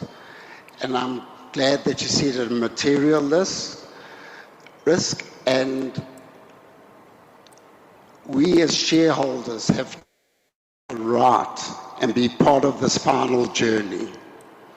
And I'd like to request, and I like the support of our fellow shareholders here today, that Sasol and Khanyisa call a meeting within 6 months to update us on where we stand. That will be 2 years from when this transaction is completed. I think we've got every right as partners in Sasol, as black South Africans, to know exactly where we stand and what is being done, and we need a further meeting in 6 months to address this. And I hope I'll have your support as my fellow shareholders. Does anyone agree? Does everyone agree? Thank you, Chair and Mr. Kachla. So if we can please minute that. And by show of hands, it seems like the shareholders of Khanyisa have asked for a further meeting in 6 months, which I hope you agree to. Thank you. Thank you for that. Can I just say that your concern that you share is also a concern that is shared by everyone, including Sasol. And we are looking at it very, very seriously. There has been options that have been laid forward to the Sasol executive that are being looked at. And there will be, at the AGM next year, there will be,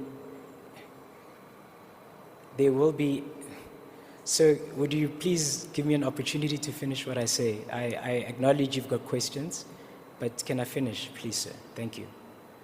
So at the AGM next year, there will be an engagement around the options and that are going to be presented.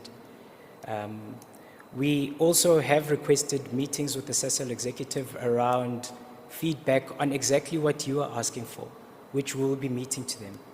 We acknowledge the request to have another meeting for the shareholders overall within 6 months. Right now, as we stand right now, I can't make that promise by myself. We have to consider it and get back to you on that. It will be minuted, and you will see the minutes around this matter.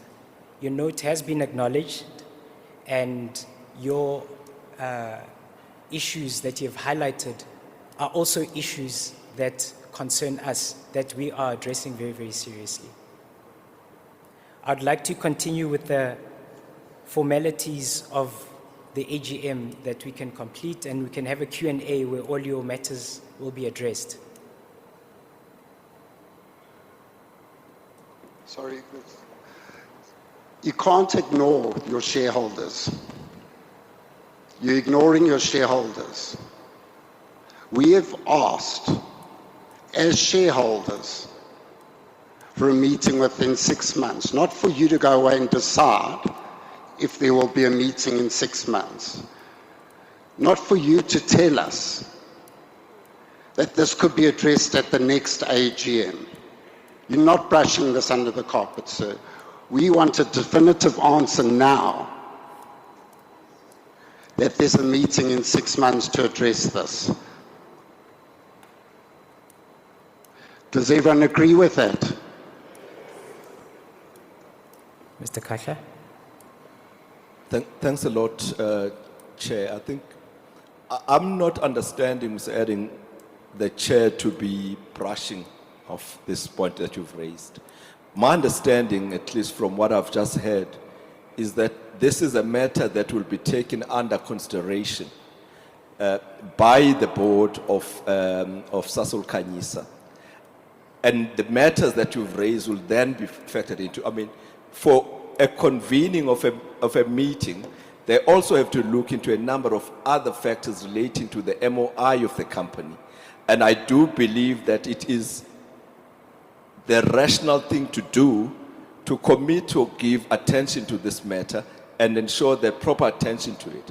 I think it would equally be reckless on their behalf if they were to commit and say this will happen in this way, only to find that there is something in the constitutive documents of the company that require it to be dealt with differently. The impression I'm getting from the chairman, though, is that he says this is a matter they'll consider, and I would assume they would also provide feedback to shareholders in relation to it. I do not see it as something that is essentially reflecting, brushing away this matter. And as I've said earlier, speaking now for Sasol South Africa, this is a matter we too are alive to, and this is a matter that's important to us. This is a matter that's important to Sasol Limited, and the feedback, the points that you've raised, I will be taking them back to our own group executive committee next week. Thanks. Sorry. Yeah. Mr. Kakla, thank you. Two things. One is I'll ask the Khanyisa board to circulate the MOR to the shareholders so we also have view of our rights. And the second is, can we have a commitment of time when the decision can be made? So can this be done within 30 days, I think is fair, to come back to us?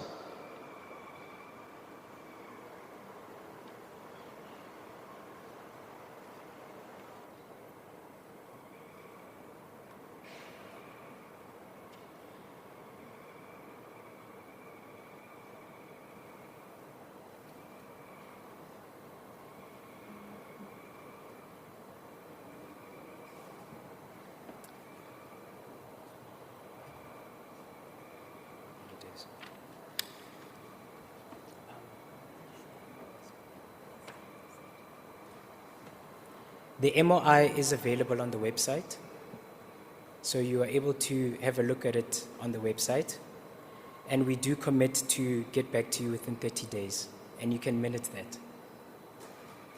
Thank you. Can I reiterate, the concerns you share are the concerns we share as well, because the success of this transaction is a success for everyone, and a failure of this transaction is a failure for everyone, including Sasol. So we share your sentiments, and we're not just sitting around waiting for things to happen. Sasol has got plans in place to improve the valuations as per requirements, and they're carrying on with the plans so that this happens. In continuing with the formalities of the AGM, we'd like to now proceed to the resolutions that require shareholders to vote. For shareholders attending in person, please use the voting keypads that were given to all shareholders entitled to vote at this meeting. If you're a shareholder attending online, please use the built-in voting platform. We will be voting by way of a poll on all the resolutions today. We will consider the ordinary resolutions tabled at this meeting. Ordinary resolutions must be adopted with the support of at least 50% of the voting rights exercised on the resolution. We start with the re-election of directors. We will vote on each director separately. The following directors who are eligible and have offered themselves for re-election in terms of the company's Memorandum of Incorporation retire by rotation. The board supports their re-election. Ms. Thalita Boikgutso, Ms. Nonkululeko Manyika. Are there any questions on the re-election of the directors retiring by rotation?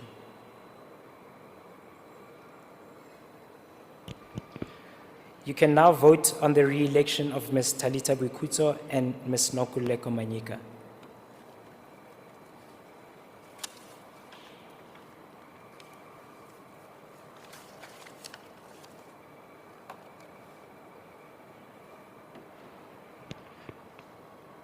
Chair, we have got two questions in the room. The first is from Madimecha Jacob Maduwe. Yeah, I would like to be helped here so that, where do I press? Okay. Yeah, my question is relating to the meeting today. I want to ask the chairman that they must improve their communication. Also, the arrangement of the meeting is not impressive at all. Right now, the noise outside is disturbing us. Why do you arrange the meeting on the day the people outside are having their own meeting? I mean, it's a little bit unfair. Right now, getting in here is a little bit difficult because you have to go all around, which is unfair. I'm sure you should have known that these people that are going to be here at Catherine Street. Why, for example, you could have not scheduled the meeting next week so that we could not get disturbed like this. You alight from that side, you go all around, it takes you almost over 30 minutes to reach here. Really, let's look at this for next time. Thank you.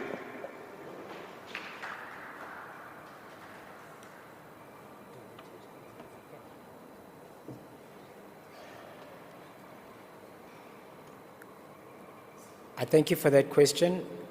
Currently, we are dealing with questions relating to the resolutions. I am happy to address that question in the Q&A session. Chair, the second question is from Rockville Crusaders. Please go ahead.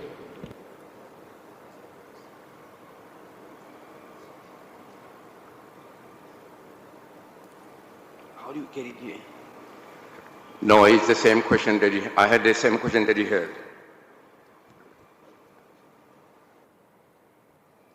Thank you very much for that.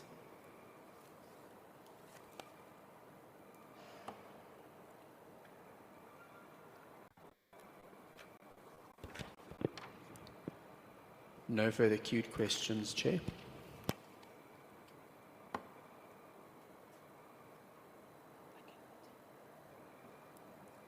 The Audit Committee has nominated KPMG for appointment as the independent auditor of the company and the group for the financial year ending 30 June 2026 to hold office until the next annual general meeting.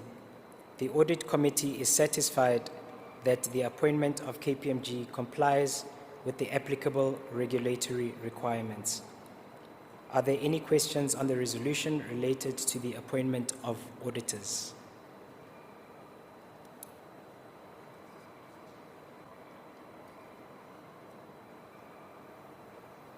You can now vote on the appointment of KPMG.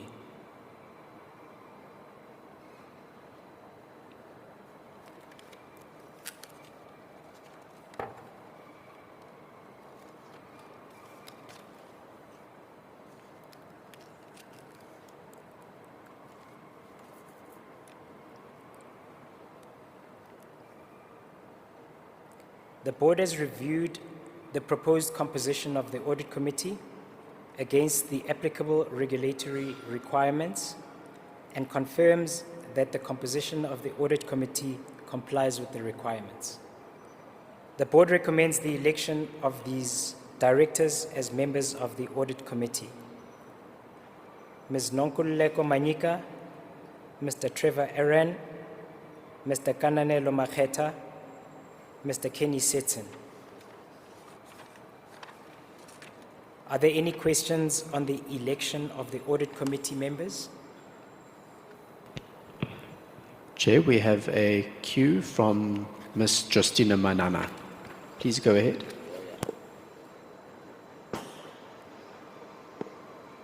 Salmonan, Njani, Shapi, Oyimlo, Kumanan.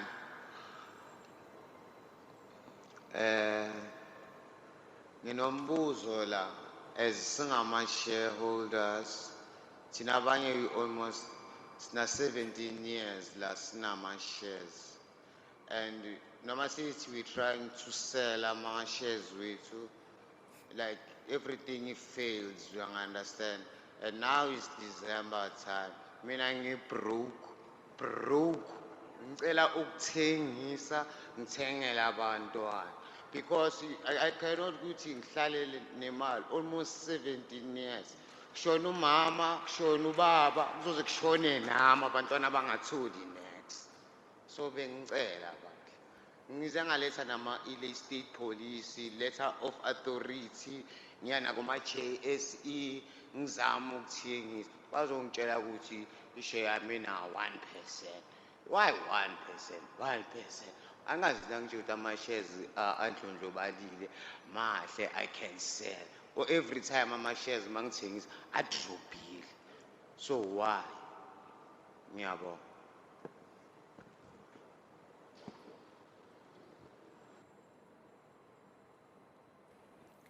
Siyabonga baba.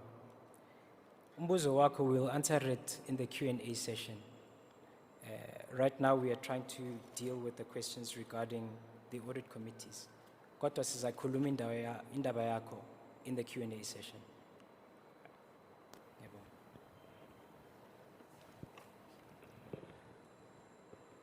Chair, we have one more from Madimecha Jacob Madua. Please go ahead.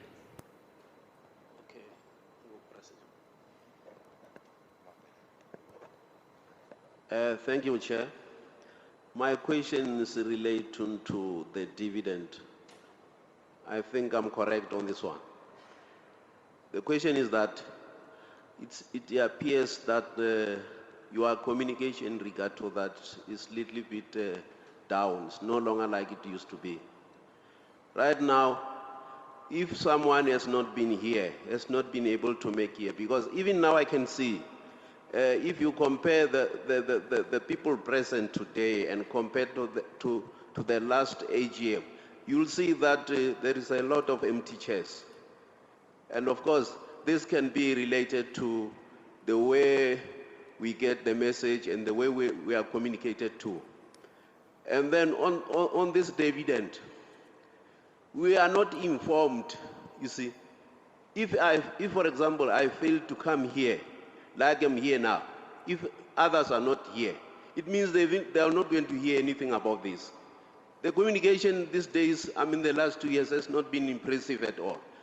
What is important that if the Sasol is not going to pay you the dividends, not going to pay Sasol Khanyisa anything, we need to be informed in advance. Like when I know that I'm coming here, I should have known long ago that no, this year the dividend has not been paid. Because if there is just quietness, like now when we come here, what I can say is that it appears everything this year has not been done impressively, the way we are used to. The dividend, we should have been told that there is not going to be any dividend through. We've got our phones just to send messages and so on. Thank you.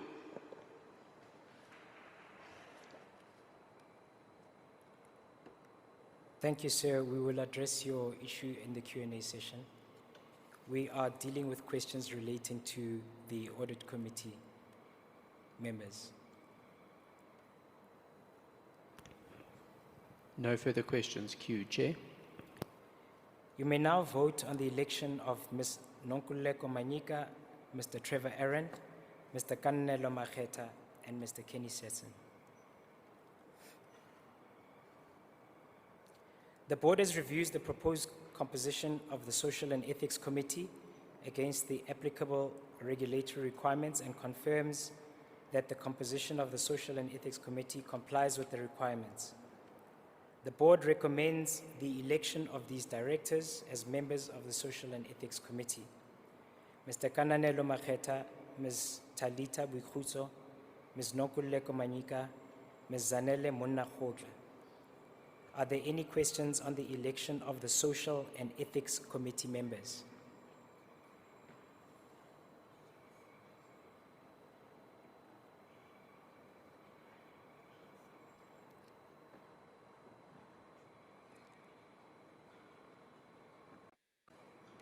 You may now vote on the election of Mr. Kannelo Makgetha, Ms. Talita Buikhuzo, Ms. Nonkululeko Manyika, and Ms. Zanele Munnakgotla.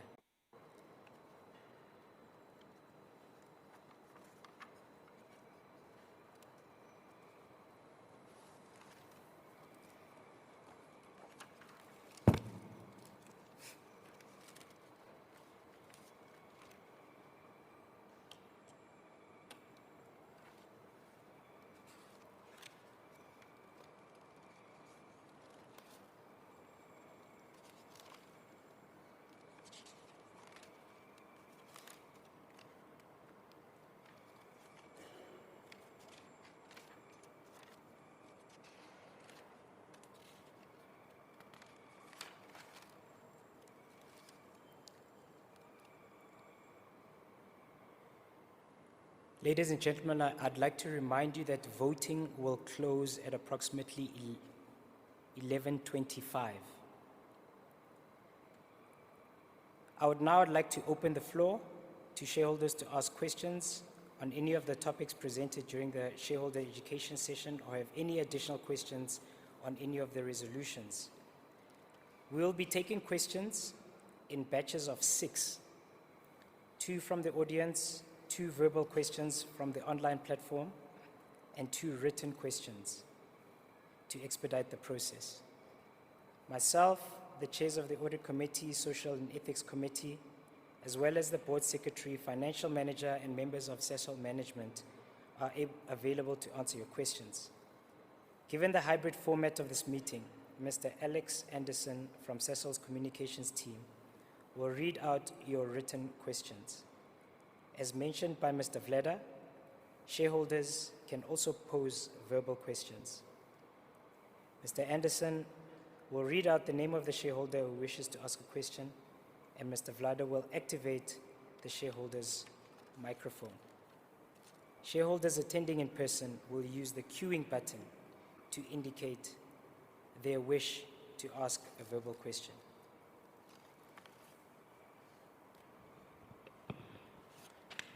Thank you, Chair. We have a question in the room from Ms. Nontantla Temperance Belibane. Please go ahead.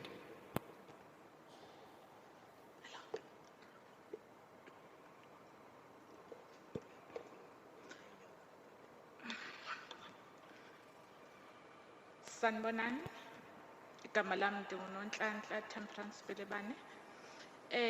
Ndinombono kancinci pha kuma shareholders. Ane confusion kakhulu ama shareholders, more especially sinabantu abadala. Abantu abadala baloko bezibuza imibuzo ukuba kudala sathenga ama shares. Aside sithola imali sizawuze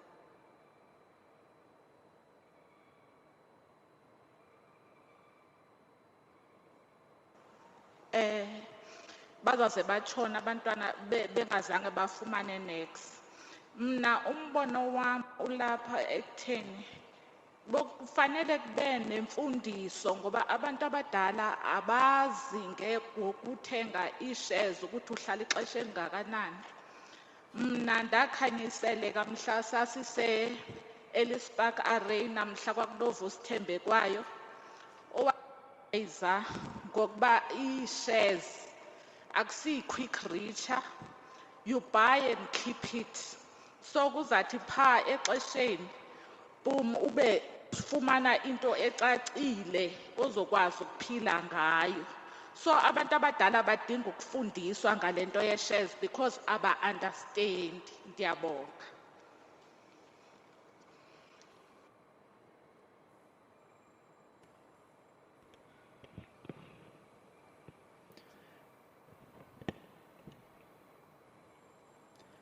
Chair, our next question in the room is from Vivian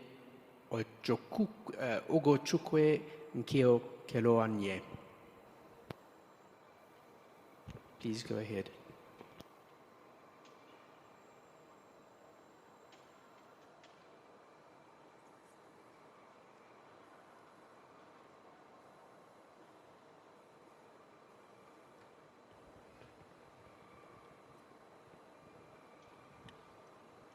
Your mic is open. You are welcome to go ahead.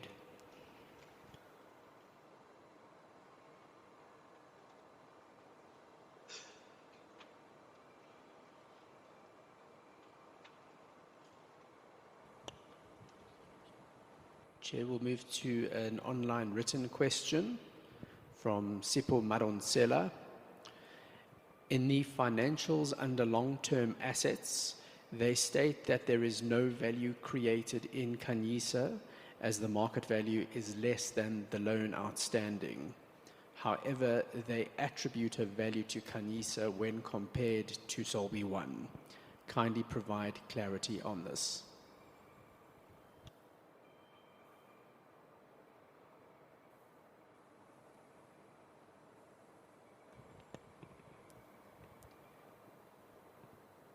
Next question in the room, Chair.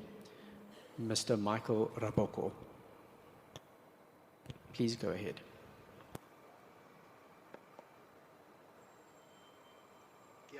Thank you so much, Chair. I remember, yeah, it's okay.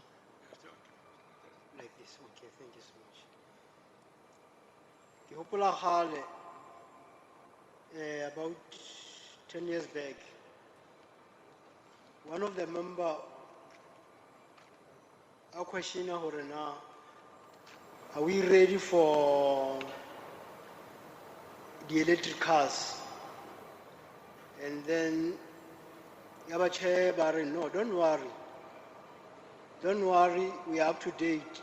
The electric cars are, it's the next, are going to affect our industry. Today we are in a very serious problem because we are still too much. We are still producing, I don't know what to call, what kind of energy is that? Black energy or dark energy? Because now we have green energy. So when I will get electric cars, more industry penalties. The company share it's about 114, but 100 regard share 366 per share. So that means our development, instead of going up, is going down, and it will never go up to 366. So that means we are going to pay for the rest of our life because how no solution? The interest is too high. Another thing, question Sasol Khanyisa na inzele under a black economic empowerment. So if we are still under black economic empowerment, it is revised. Because I and it will never So now we are in the 17 years. We see no progress. So Sasol Khanyisa financially, physically, economically. Regasi fumana mosebetsi, regasi ithuti. Le bana ba rona ba ka se fumane di sponsorship. Sasol.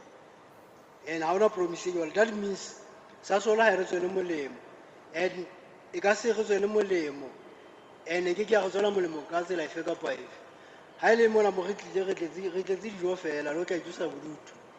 We are here just for fun. 17 years passed, ha re na matlo, ha re na dikoloi, ha re na investment, di-account tsa rona di empty. And re ka se be ngwana le keta ho checka ke fetsa ho checka ba re keng balance ya ka ya dividend ko morao kwa. So ke na le a ke re bela ha ke I don't receive those dividend because ba di tshwere because of the problems tsa di bank account. So tšhelete e sa le more for the past more than 10 years. So balance ke 400. Ke bolela ka 400 ya the last 10 years that I'm waiting to receive. So that means ke mathata. So no re ya December braya ka o itse ke nako ya Christmas so gona ge so ke mathata fela. So Sasol Khanyisa or Black Economic Empowerment e batla ho revise le di-share tsa rona everything e batla ho revise. So apart from there a tjha ke bone future. Ke a leboha.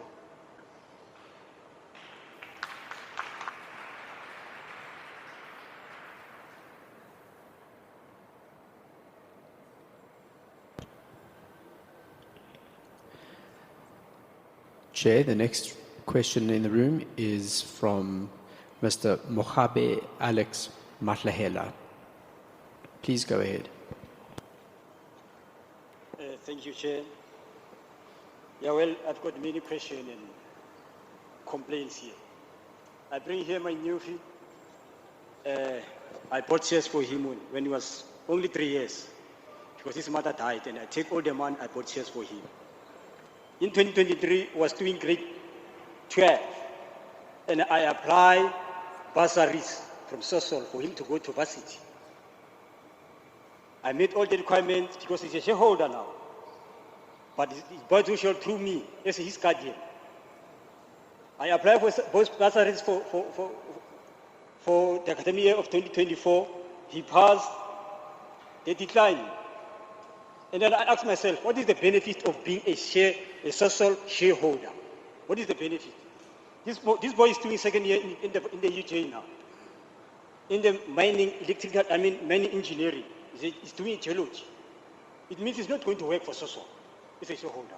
Then what is the benefit of being a Sasol shareholder if they deny him a bursary?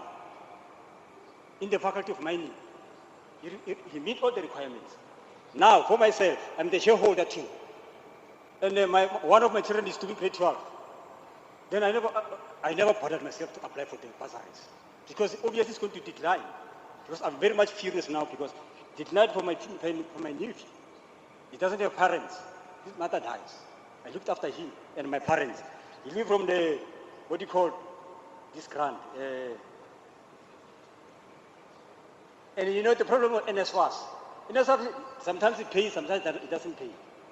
It's a problem. He's doing a second year at the varsity. So Chairperson, I'm asking myself actually here, the Chairperson and the Secretary, you don't give bursaries to the children of the shareholders. You don't give bursaries to the shareholder. Then who are you giving bursary to? What is the benefit of being a shareholder? Is this boy going to work for Sasol as a shareholder? Because he's bought I take all the amount of his mother and buy the shares. But it's not benefiting him. There's no benefit of doing that. I'm asking a question from the floor.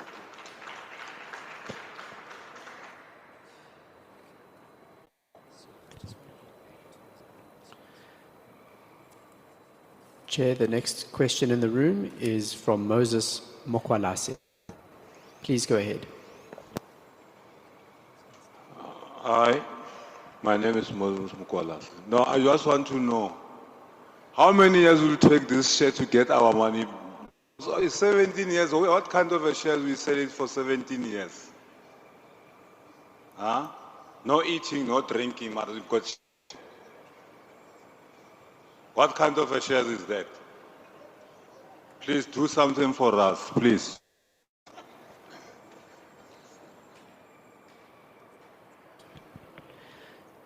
Chair, the last question for this round is from Mr. Stephen Nyakale Madalane. Please go ahead.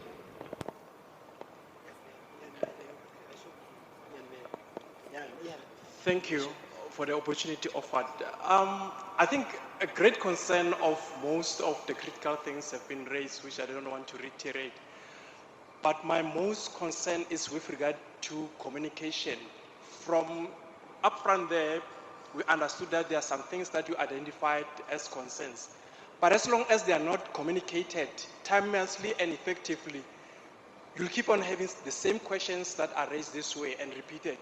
So my advice is that communicate timelessly and effectively when there is a need, so that people cannot have such concerns.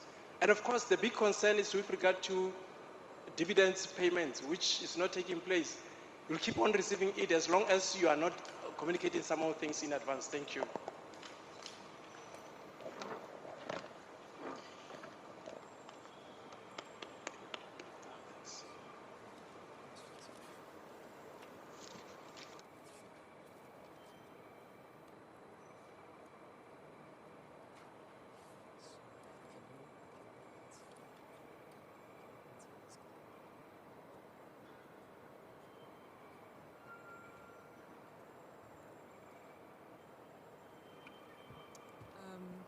Thank you for the question. I'll be responding to Mr. Sipho Madonsela. So in essence, I think it's important to distinguish that you are dealing with Khanyisa, which is invested in Sasol South Africa, and your Sol B1 shares, which are attached to Sasol Limited, which is on the JSE platform.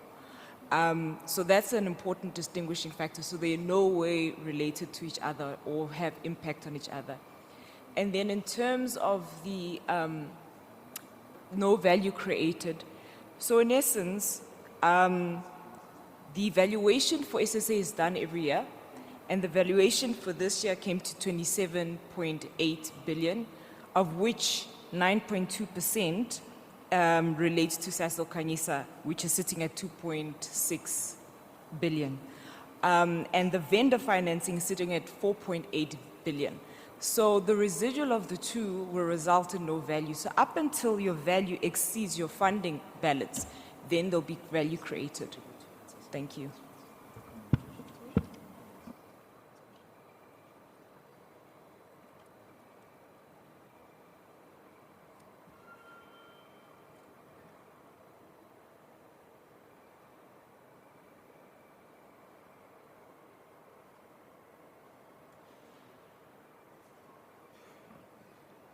I'd like to defer to Kananelo to answer the questions regarding the transaction, how it works, the selling of shares, as well as the BEE.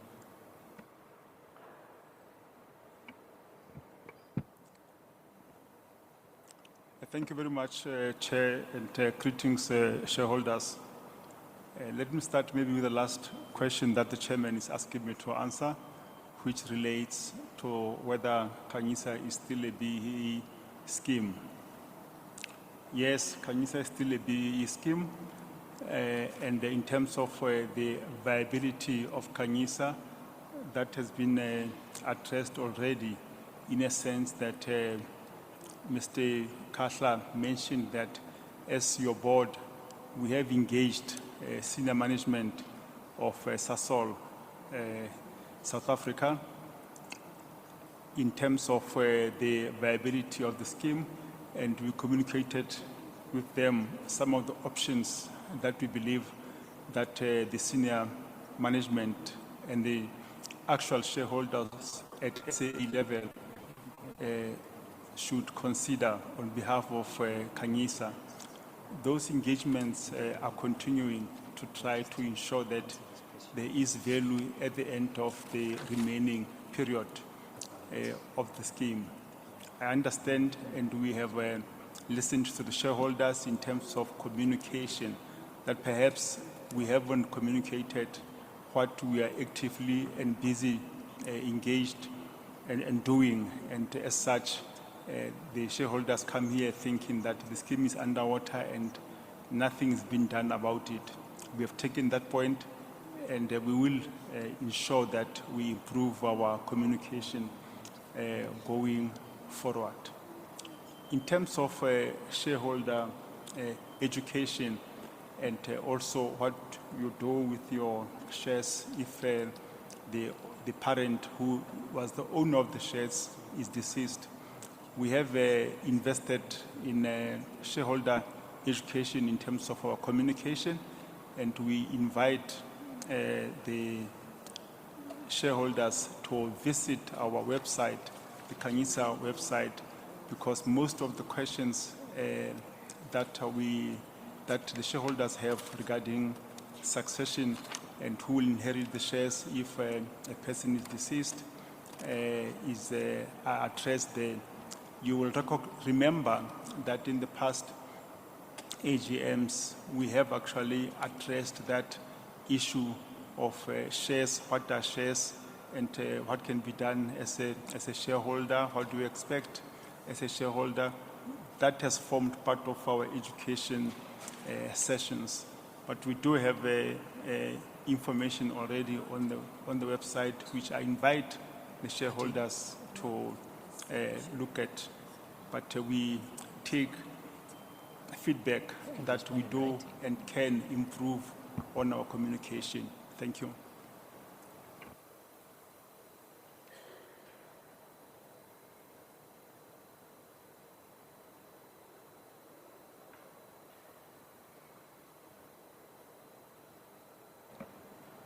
Can I defer the bursary questions to Khao Palelwe? Thank you, Khao.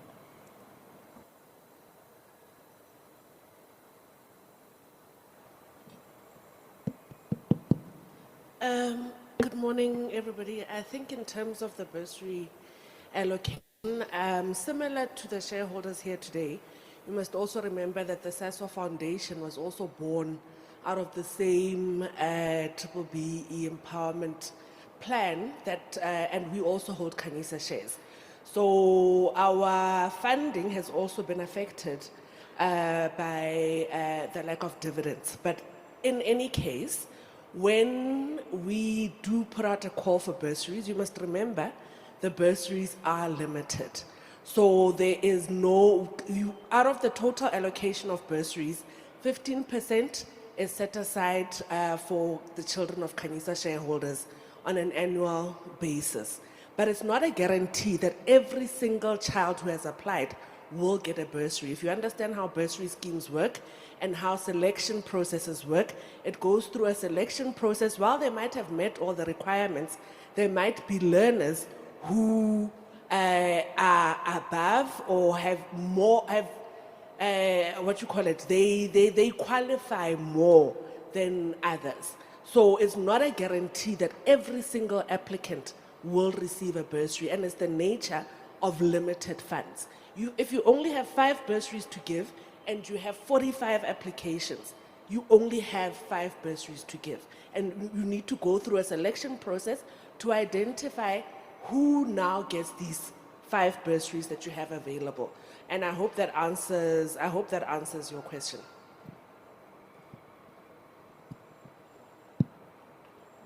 Thank you. Thank you. At this time, I'd like to remind you for your voting. We'll give another 5 minutes before we close voting. Can I defer to Mr. Khahla just to answer the question regarding sustainability and how Sasol is planning on changing the energy usage or addressing that issue?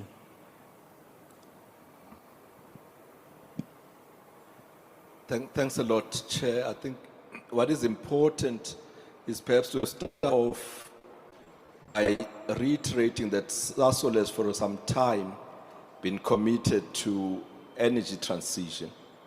But it does so having regard to the fact that South Africa is predominantly a fossil fuel or coal-driven country.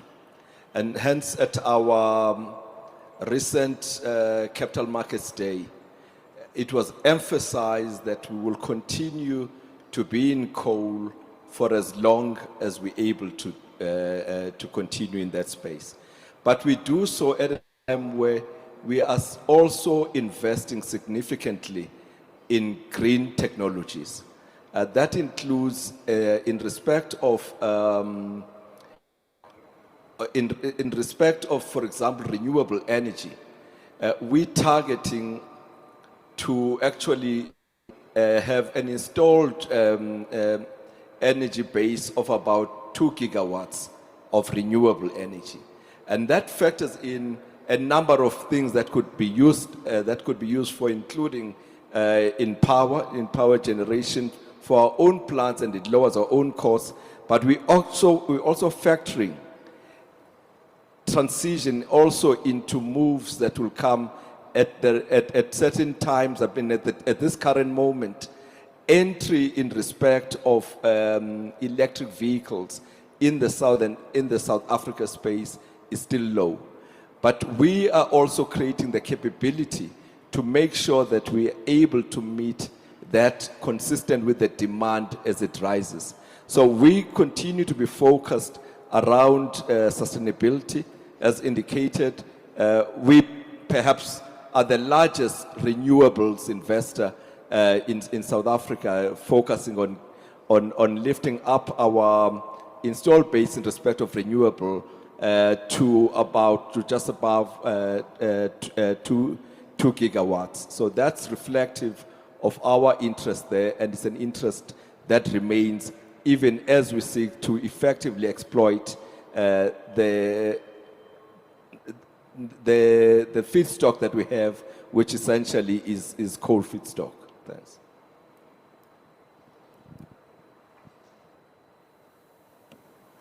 Thank you, Mr. Kyle. I'd just like to address the concerns around communication. So just in terms of today, we acknowledge everyone's concerns. We are also affected by what was going on. The communication around road closures for the G20 dry run were communicated yesterday. So even us, we didn't know, and we were affected by this thing. With regards to what's happening outside, the JMPD allows parties 1 week notice for them to say they are going to be having some sort of a gathering. Since this meeting was scheduled a long time ago, it wasn't possible to make this change just for that. We try as much as possible to communicate in advance what we know and what we can. When it comes to the communication around dividends, around performance, there is an interim report that is communicated and put on the website around March, and then a final report that is communicated and also put on the website around September. And these reports all indicate, and they have documented in there, the dividends that are going to be declared or not declared, information about performance of Sasol Khanyisa SSA. So we encourage everyone to continue to go to the website to check as much as they can. It is the method of communication that we can to try and reach as many people as possible.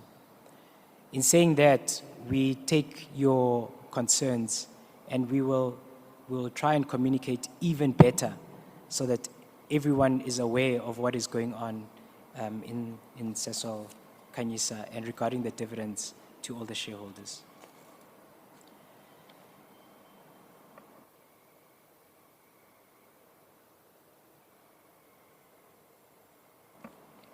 Can we have the next 6 questions? Thank you, Chair. The next question is from Education Africa. Please go ahead. Thank you. So I'm proposing a solution. So I've asked my harder questions, and I think from our fellow shareholders, some excellent questions. Thank you, and thank you for that. So with 2.5 years to go, we know the this debt's not going to be paid. We have stood with Sasol for 17 and a half years. We all know, and I'm glad that it was mentioned, that 366 Rand is where we came in on the Sasol transaction in 2008. That went underwater. And that also went underwater due to the way the finances were done externally rather than vendor. Sasol did the honorable thing. They refinanced. They gave us an extra share. But 20 years is a generation. If you look carefully, if there's debts there at the end of the period, our shares in Sasol BE1 will be diluted to very little, if to nothing. If there are a few shares, they'll be close to worthless.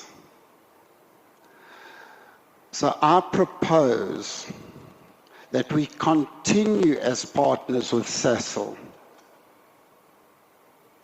for another 10-year period. That Sasol gets the debt paid in the next 2.5 years. How? We'll leave it to Sasol executive and how it can be done. Then in the new 10-year period, that we keep our number of shares, they're not diluted, and we don't get a trickle dividend of 2.5%. We get the full dividend of 100%. That is the only way we are going to get value out of this. It's the only way and I'll repeat, the only way. If we're going to get those Sol B1 shares, we've lost everything. If Sasol pays that debt, and that we stay as their shareholders, their black empowerment shareholders for another 10 years, and they'll work out an exit on that. I think in another 10 years, maybe there's value. We'll get our money back. But we need 100% in that 10-year period of the dividend. And when we do meet, as we go along, we want to see how that can work. And that's what I propose from the share from the floor. And I hope that I get your support on that, because that's the only way we're going to get something back. So I don't know if there is support for something like that as well. Is there support? Thank you. There's support.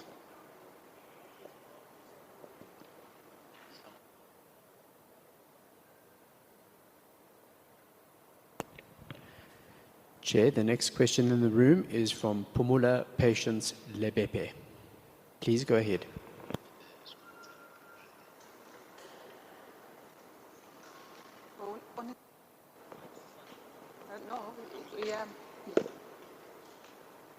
Sanibonani.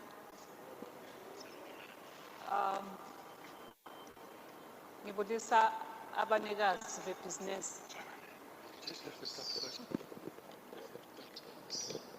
Abanikazi bama-shares.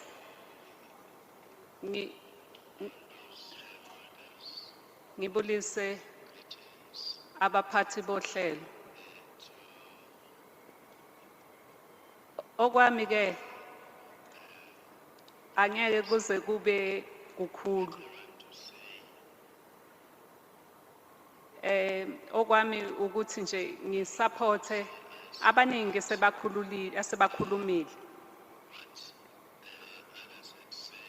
With an addition yokuthi kunzima ukuthi ushade indoda engathandi. indoda eqale yaba yinzalo Sasol yashintsha yaba igama layo yaba uKhanyisa. As the result ugcine sewuzithola umfazi nje ogijima esithubeni la uzitshela khona ukuthi kukhona okuzokwenzakala. I-reason yalokho ke ukuthi ama-shareholders sewekhulumile baze bakhala ngokuthi azange size silithole usizo ebesilibhekile. Abanye ke abafana nathi as ama-shareholders we have gone indlela ende trying ukuthi at least simite iSasol somewhere. Ngoba we promised ngesikhathi seSasol inzalo nangesikhathi seKhanyisa ukuthi any help as a business sizokhona ukuthi sincedise. We've got all requirements, I've got all requirements that are needed in business. The only thing othuma uza eSasol uzocela nje ukuthi uzocela i-allocation ye-diesel, just allocation ye-diesel ukuthi bancedise lapho. It's a problem. So ugcina ungasazi ukuthi kumele ukuthi wenzeni uye kuphi. Ngicela interpreter u-interpret ngoba uzothola ukuthi bakhona abanye abanenkinga etifana nami. Ugcine ungazi ukuthi kumele ukuthi uye kuphi. The only allocation ezokhona ukuthi ikuthathe ikuse to the next level. Mawufika la kwiSasol awukhoni ukuthi uthole usizo. So ngicela ukwazi ukuthi amaphi ama-procedures okumele ukuthi siwathole enesizizwe ukuthi asihlukumezeki or asizanga ukuzohlukumeza abantu bakaSasol because mawuza uzibona ngazuthi uzobahlupha just ngokucela usizo nje. So angazi why u-interpreter nga-interpreti. Bengicela ukuthi u-interprete so that nabanye bazokhona ukuthi bezwe. Ngiyabonga.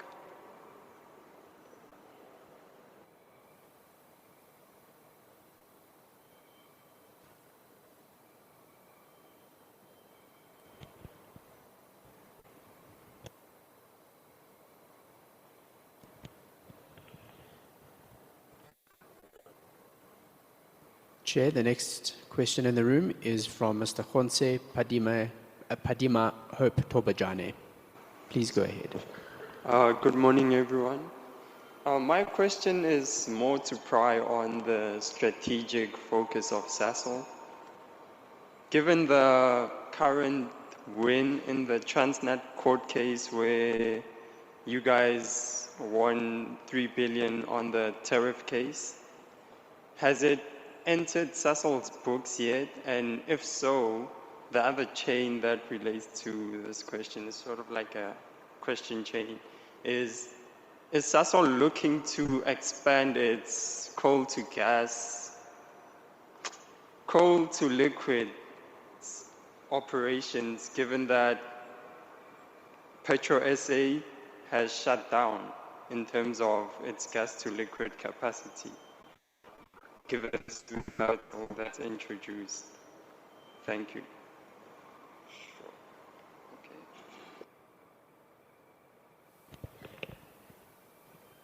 The next question is from Mr. Jacob Kahilwe. Please go ahead. At last, ngiyabonga, thank you.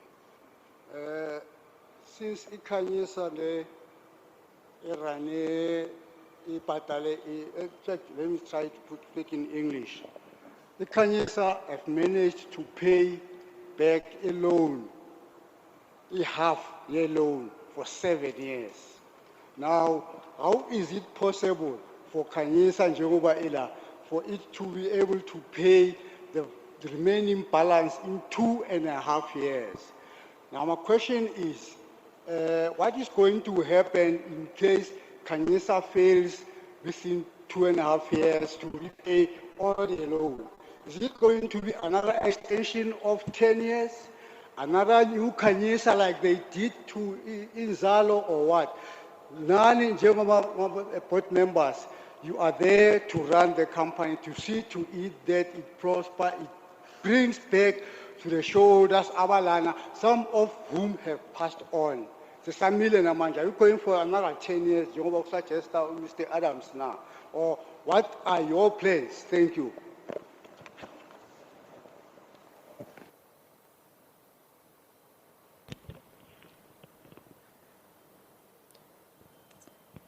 Chair, the next question is from Mrs. Dene Lerato Mutlong. Thank you, Chair. My questions are two. The first one was regarding the valuation.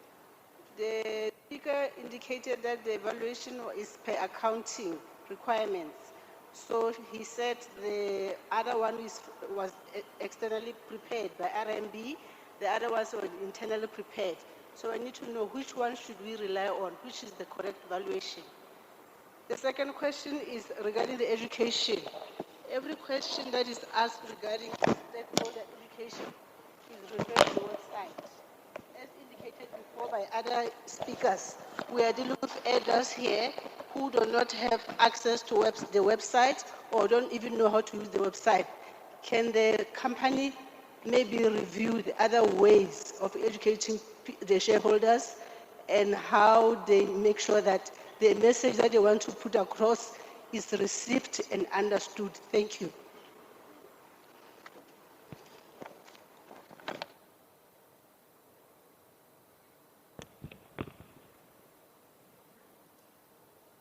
Chair, the last question for this round is from Ms. Justina Manana. Please go ahead.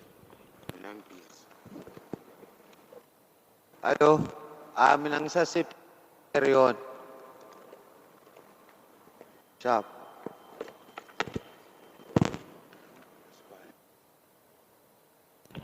We'll take one more question. Mr. Michael Raboko, please go ahead. Thank you so much, Chair. The problem, you don't hear us. You don't hear us. As a Sasol Khanyisa shareholder, my child must come first when it comes to the benefit. That means next door, one neighbor. What am I getting with Wanaga?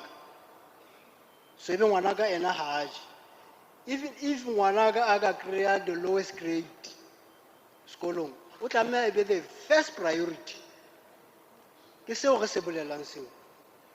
Banabarona high be the first priority. Banabarona the highest grade, high be the last. Banabarona high be the first grade, how when it comes to the shares, how do you benefiting? How about the benefiting? Because the shareholder, member campaign. So, Ragopalebe so, back in Sasol Foundation, the more change of procedure ya how, where they hunt, no high huntly abnormal. Banabadi shareholders have a capil, and then one bajama for. They must eat the crumbs, the next door. Barona have a pay. Thank you.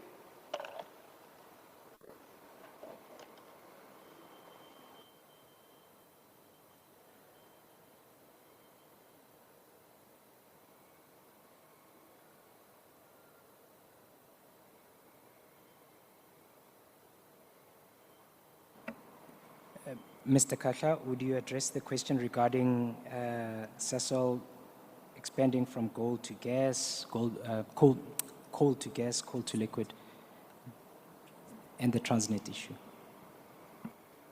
Thanks a lot, Chair. I think perhaps just starting with the Transnet issue, of course, we managed to get a total having regard to the money that we had been withholding from Transnet of 5.5 billion rand, which was 4.3, which concerned the amount that was actually directly paid to us, plus the 1.2, which had been include money that had been withheld by us. That was money, of course, connected to another to a sister company of Sasol South Africa, that is Sasol Oil. Connected to that, I mean, we've said earlier that we continue to be focused around strengthening our foundation business, which in the South African context has essentially been a coal to liquids value chain, that we remain committed to that. We are, of course, as you are aware, invested in a gas to liquid facility, and that is the gas to liquid in Qatar that we continue to participate in. But what we have been focusing on is what are the other green areas we could actually move into. Now, I need to emphasize, gas remains critical and important to us, and we're doing everything to be able to bring in more gas into South Africa, because gas also gets into our operations, but not the fact that in South Africa we run a gas to liquid system. We run that in Qatar. But we remain focused in a number of other areas on the renewable space, including around sustainable aviation fuels that we're working on within both within our context for South Africa, but more so doing that in a JV which is in the Netherlands, and that's focused around sustainable aviation fuels. So our key focus now, as emphasized in our Capital Markets Day, is around strengthening the Southern Africa value chain, which is essentially a coal to liquids value chain, but equally ensuring that we are investing in renewables, as I've indicated, lifting up our contribution on the renewable space to above 2 gigawatts of renewable energy.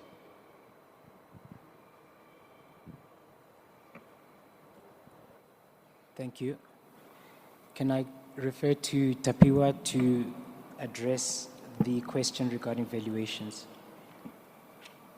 Thank you, Chairperson, and thank you for the question. I think the important thing is, I think going forward, we're going to try as much as possible to provide clarity on the two amounts to avoid any disconnects or confusion. But to answer your question, the right number to rely on is on page 13, which is the RMB independently determined valuation, which talks to the 3.3 billion. But as I said, going forward, we'll provide more clarity on our reporting between those two numbers.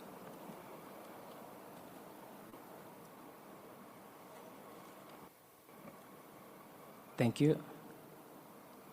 How would you like to address that question that was asked regarding bursaries again? Thank you, Chair. Just to highlight again, we do have limited funds within the Sasol Foundation, and in terms of who we allocate bursaries to, you must remember the bursary call goes out to the children of Sasol Khanyisa shareholders, it goes out to the children of Sasol employees, and it goes out to our fence line communities. So we have an allocation for each of those subgroups, because just like Khanyisa shareholders, they are all equally important to us in terms of who we fund and what we're funding. In essence, every single year when we do put out a call, we are bound by the amount of money that we have. Just like Khanyisa, we have also, as the Sasol Foundation, not received dividends, and therefore our funds are limited. But when we do put out a call, there is an allocation that goes to those three categories. We prioritize those three categories over and above the rest of the country.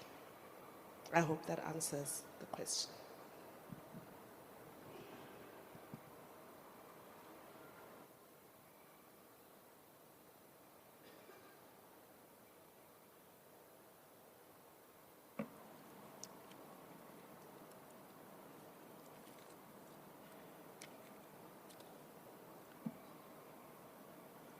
With respect to the payment of the loan within the next 2 years, we share the same concern that you share, and hence we are engaging robustly with the executive of Sasol to look at options and alternatives as to how to address this issue that we are facing.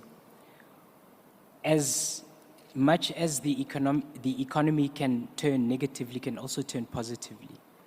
But at the same time, Sasol themselves are concerned about making sure that they are doing well and are profitable for their sustainability. The Capital Markets Day was a day where the plans were highlighted to improve the performance of Sasol, and they are in phase one of the plan, and it has proved to be gaining success. And we have to wait and see how this ends out. We are well aware that the transaction has got 2.5 years remaining, and so these are the robust discussions that we have with Sasol executive to ensure that we don't end up in the same place as we were before.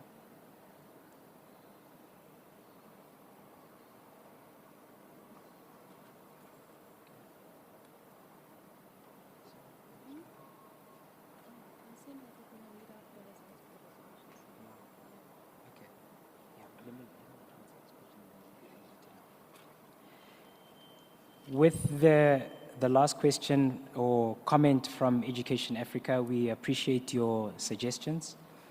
You'd be happy to know that this is actually one of the options that we presented to the Sasol executive team. And as has been indicated, there is a team that's been set up to look at all options that have been proposed. So we've cast the net wide as to different options. And there is a team that is looking at that. Sasol is committed to give us feedback regularly after the meetings of their committee on their findings or their progress on looking at the different alternatives. And as we have indicated, Mr. Khahla has also indicated, that at the next AGM, there will be a concrete plan or resolution as to the way forward. We are also hoping that in this time, that there will be an improvement in the valuation of SSA as well as the free cash flows of SSA, as there has been an improvement from prior year to this year. So we are continuing to engage with Sasol. We are not sitting back. In order for us to close by 12 o'clock, we have to close the question and answer session. I'm happy to engage with shareholders afterwards, personally. I will be staying behind to engage with shareholders if there's any further questions. However, we have to close. We have to read the resolution and the results. And ladies and gentlemen, we thank you for all the questions that you've answered, that you've asked. The results will be showing on the screen.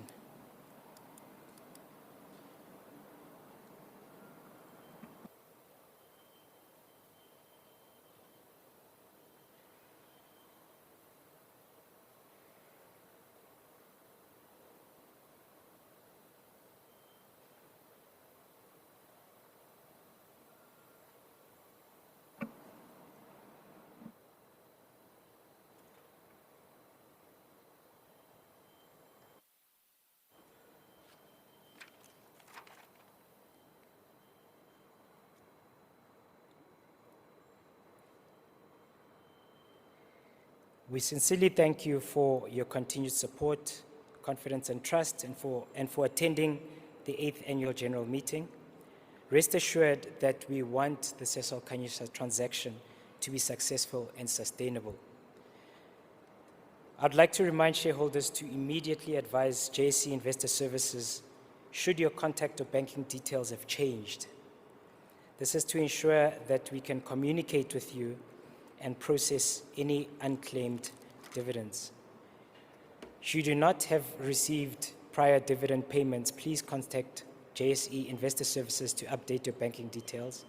Their details are available in the annual report back cover.